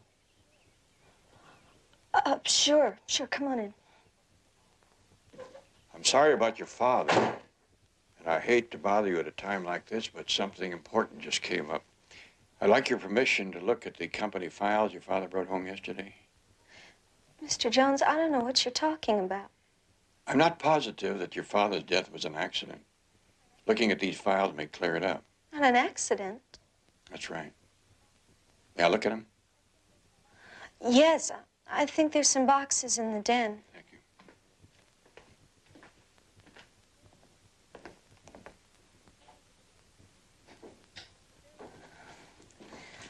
They're over there.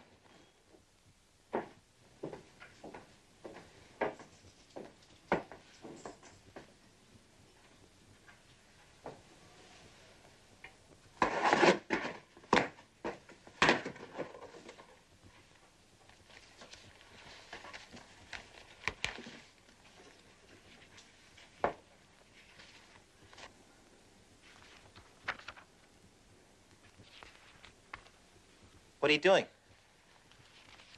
Oh, Mr. Jones, this is Tully Morgan. How do you do? Hello. Tully, Mr. Jones thinks that maybe my father's death wasn't an accident. He thinks there may be some kind of proof in the records to show it. Oh. Well, sure. Miss Strager, your father bought a lot of government heavy equipment in Vietnam. all of these papers were signed by a Sergeant Major McKittrick, the approving non-commissioned officer. You ever hear of him? No, not really. Why don't you ask Tully? He served with my father in Vietnam. McKittrick? No, I haven't heard of him. Diane. Look, your eggs are in the kitchen. I want you to go in there and get something to eat and try to rest. And I'll handle everything here, okay? You over there long? Nan? Part of 71, 72. Well, there are a lot of people there. I guess you wouldn't know them all. That's right. That's all right. I can check McKittrick's service record. Hello? Yes, just a moment. It's for you, Mr. Jones. Oh, thank you.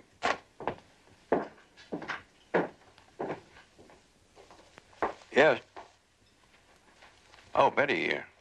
Barnaby, I have that information for you. Good. Well, what is it?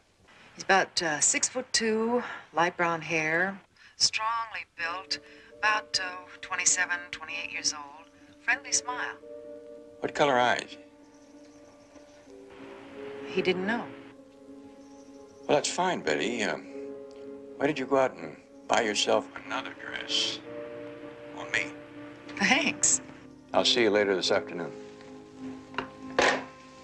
That daughter-in-law of mine loves to travel. She never misses a chance to go up to San Francisco. That's nice. Look, Mr. Jones, this has been awful tough on Diane. I think maybe I'd better go see about her. Sure. You ever get up there? San Francisco? Not for a couple of years. I don't like the fog. Some days things up there are clear as a bell on Sunday. Maybe so. Well, is there anything else I can do for you? No, this will hold me for a while. Tell Miss Strager that I'll get these papers back to her in a couple of days. Sure thing.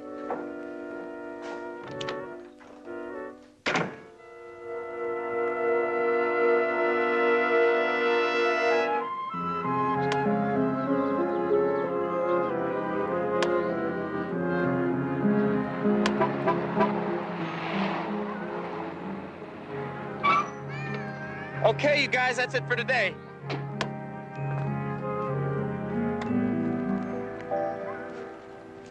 Hi, Mr. Jones. Joe, I thought you told me you had a lot of work to do. You don't call this work? Those guys run me ragged. Yeah, I can see what you mean. Joe, when you were in Vietnam, did you ever meet a fellow named Morgan? Tully Morgan? Yeah. I met him once, and I heard a lot about him. He was in Captain Strager's outfit. What kind of a soldier was he? Not worth a damn. He got in a fight with another corporal and killed the guy. Claimed it was self-defense. He got out of it. How? He lucked out. Captain Strager and Sergeant Major McKittrick saw the fight, but it happened so fast they couldn't stop it. They said at the court-martial that the other guy came at Tully with a knife. Tully was a black belt karate expert. He killed the guy. McKittrick testified for him? Yeah. It's nice to have friends like that. Yeah. Then what happened? Well, there's something in Tully's records about past fights, instability, stuff like that. The Army booted him out as an undesirable. That's the last I heard of him. Is that any help to you? Terrific. Thanks a lot, Joe.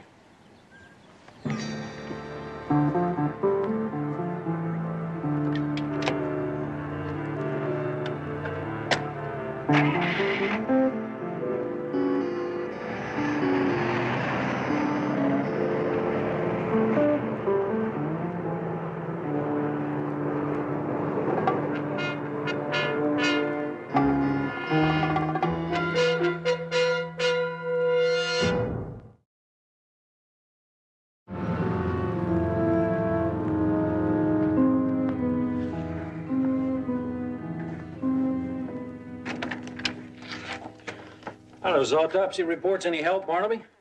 A lot more than I thought, Lieutenant. Look at this. It's very interesting.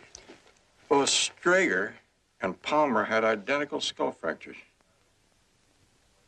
Lateral, no more than a half-inch apart. Kind of like, Karate? maybe. Maybe not. Those autopsies show several other fatal injuries. Yeah, but those other injuries could have occurred after the skull fracture. And the autopsy wouldn't indicate it.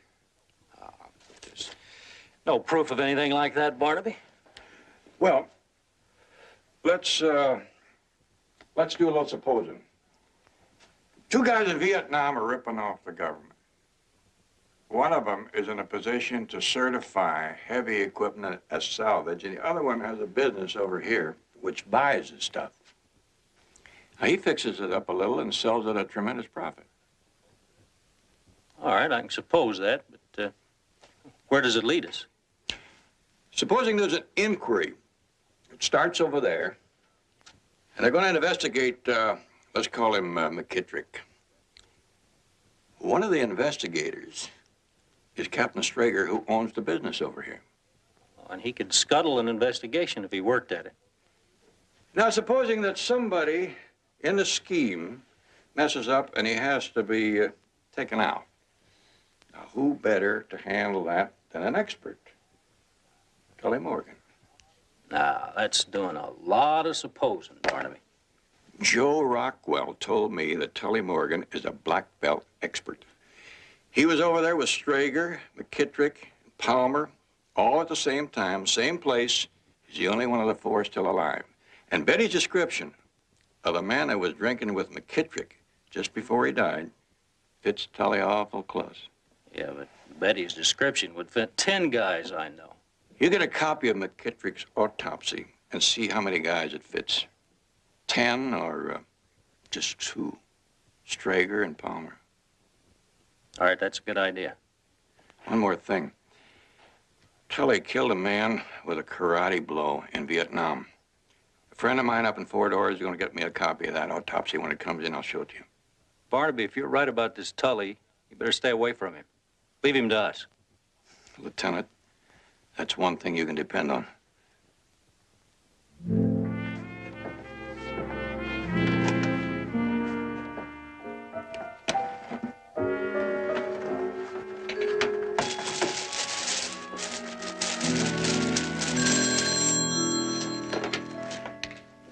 Barnaby Jones' office. May I help you? No, I'm sorry. He's out of the office right now. Can I take... Well, yes, I can have you meet you there. And the name was Rockwell? That's right. Joe Rockwell. Thanks a lot.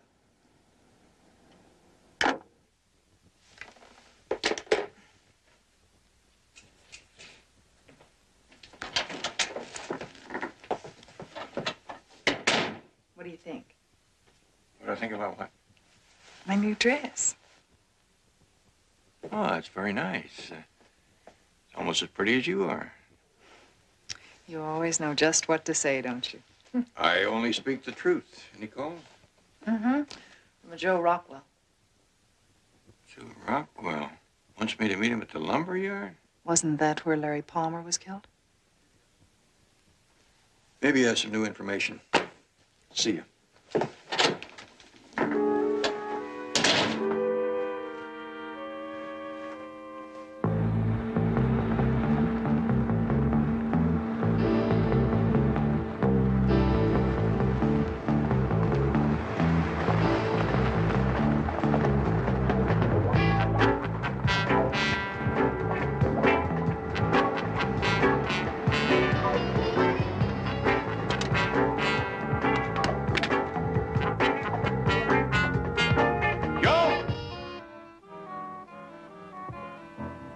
Joe Rockwell?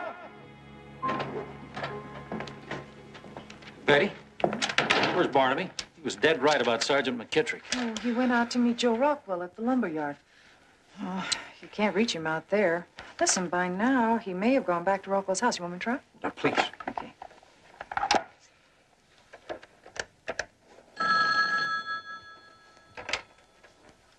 Rockwell? This is Betty Jones, Mr. Rockwell. Did Barnaby come back there with you? Come back from where? Didn't you call a while back and ask Barnaby to meet you at the lumber yard? No, it wasn't me. Thank you, Mr. Rockwell. He didn't know anything about meeting Barnaby at the lumber yard. John, somebody set him up. Tully, me's your phone. Right here, Mr. Jones. I'll kill you before you ever touch that gun, Mr. Jones. Didn't expect to find me here, did you? I wasn't too surprised. A hit dog usually hollers first and then tried to bite back. Oh, I bite hard, Mr. Jones. Yeah, I know. I've seen you work. Oh, you're going to get a chance to see some more of it pretty soon. Firsthand. The police know all about you. Aren't you afraid they'll track you down? After I'm through with you, I'm long gone Tully. They'll never find me. Don't get too far away, Mr. Jones. I know my own range. Yeah. Like those last 3 you killed. They didn't have a chance, did they? Sure they did. Well, Sarge McKittrick didn't have to try moving in on Cap's business. And that reporter, Palmer, he didn't have to come around here spying on us. And, as for Cap, well, he didn't have to take a chance trying to break up our friendship. It wasn't my fault. What about that corporal in Vietnam? Did he take a chance? He sure did. He found out about the deal Cap and the Sarge had. He was going to go to the Adjutant General. They asked me to stuff him, so I did. I think there's enough room between us now so that I'd have a chance of tagging you before you could tag me.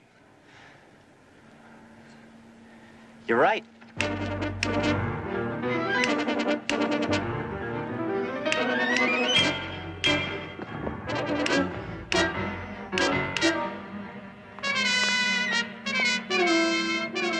Come on out, Tully. The game's over. I've got you up a tree, Mr. Jones. Over here.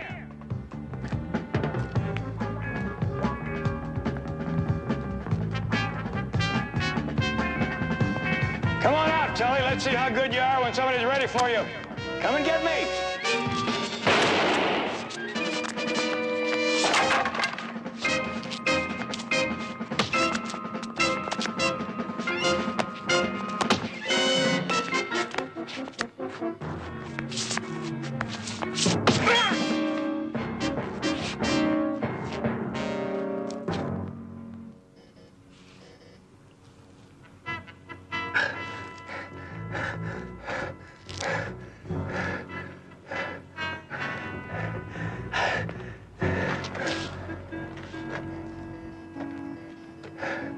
I almost got you, Mr. Jones.